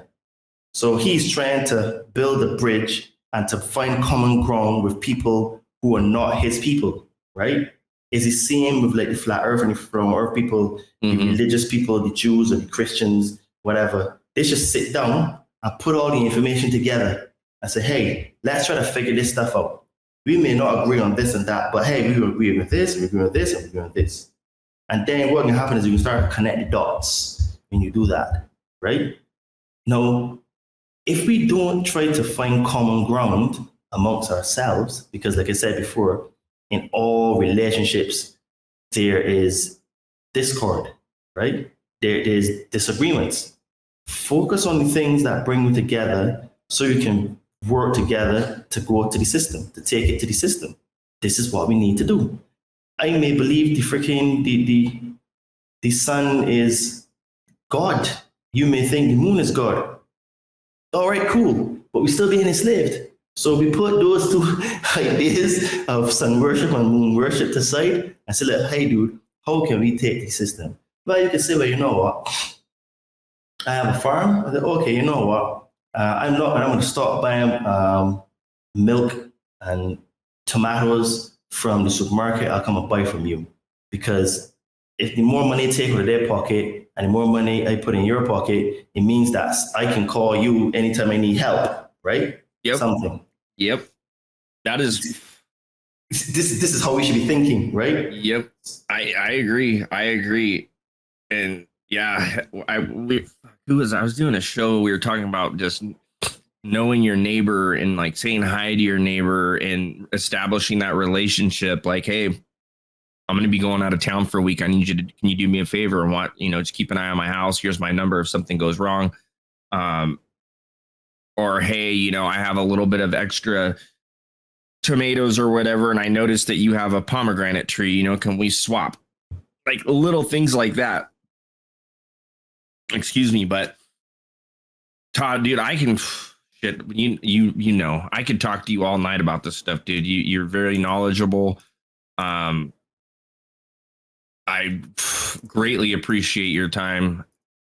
And as we wrap up, do you want to, if you want to go ahead and plug your Instagram, and then also how can people that are interested in having you coach them, what would be the best way for them to get a hold of you? All right, thanks for that. And I really enjoyed this conversation tonight as well. It's true, like when you get together with like many people, you can speak for hours. And, easy. So as you said, I'm a fitness coach. So if anyone is interested in burning fat, building muscle, getting in shape for summer, getting a six-pack, whatever, you can reach out to me on Instagram at Adriano_246 or on Facebook as well, Todd Cave, my name. And I'm on a mission to build an army of fit people who are of like mind that want to take it to the system. But the way you take it to the system is that you work on you. You work on you. You can't change the world, but you can change yourself. And when you change yourself, you will touch, move, and inspire other people to do the same thing and to work on themselves, right? And this is how you create the ripple effect, where you work on you, make you better, and then you attract other people in your life that are like that, right? And then what will happen is that person will do that thing, get into shape, be their best self, and then another person will see them. So you don't even know how you're touching people's lives just by you working on yourself. And I also, like for people that are interested in, spiritual path and stuff, I actually work with a company that does magic mushrooms. So anyone that interested in some magic mushrooms, just hit me up. Again, my social media, and I'm gonna give you some good news. Like, I have decided that I'm gonna launch my own podcast, and I'm gonna start it from next month. It's going to be called The Conscious Man 7. And so I'll give you some links and stuff after to plug in show notes afterwards when I finish setting up and everything. But I'm really looking forward to that as well, because I'm on a mission to teach, inform, and educate my brothers and sisters as much as I can to help to improve themselves, because we need to start realizing that we are not some small, insignificant thing. We all are God. We didn't even get to go into this tonight, but hopefully we can go into a little bit more detail of this. But we all are God. The plants are God, the moon is God, the sun is God, I am God, you are God, the animals are God, everything is God.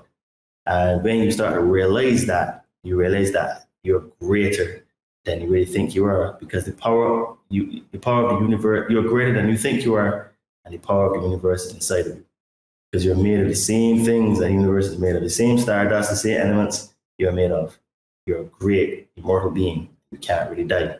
It's your consciousness, and you just go from one avatar body to the next. I know, and I do agree with you on that. And that sounds like we're gonna have hopefully soon. I know you're busy getting your podcast up and going, but that might have to be part 2.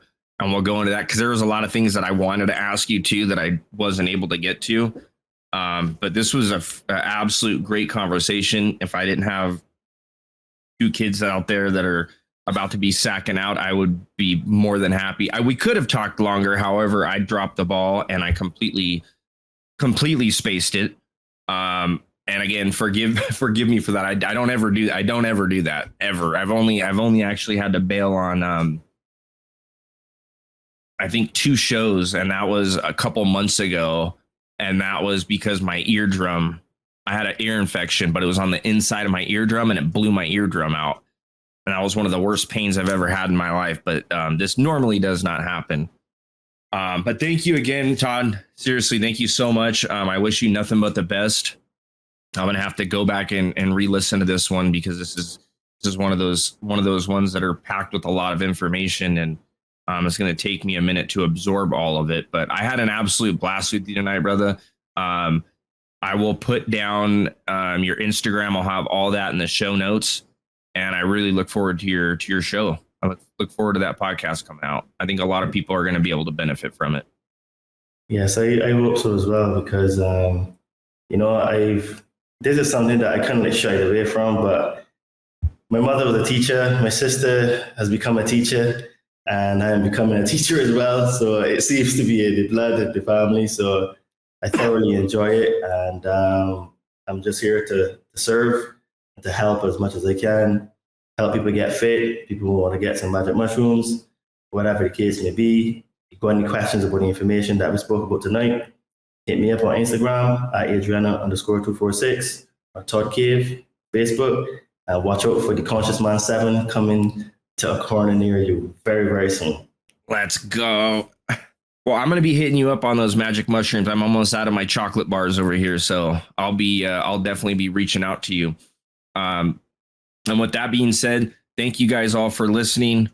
Stay fly, be kind, and I hope y'all have a blessed night or day, depending on when you're listening to it.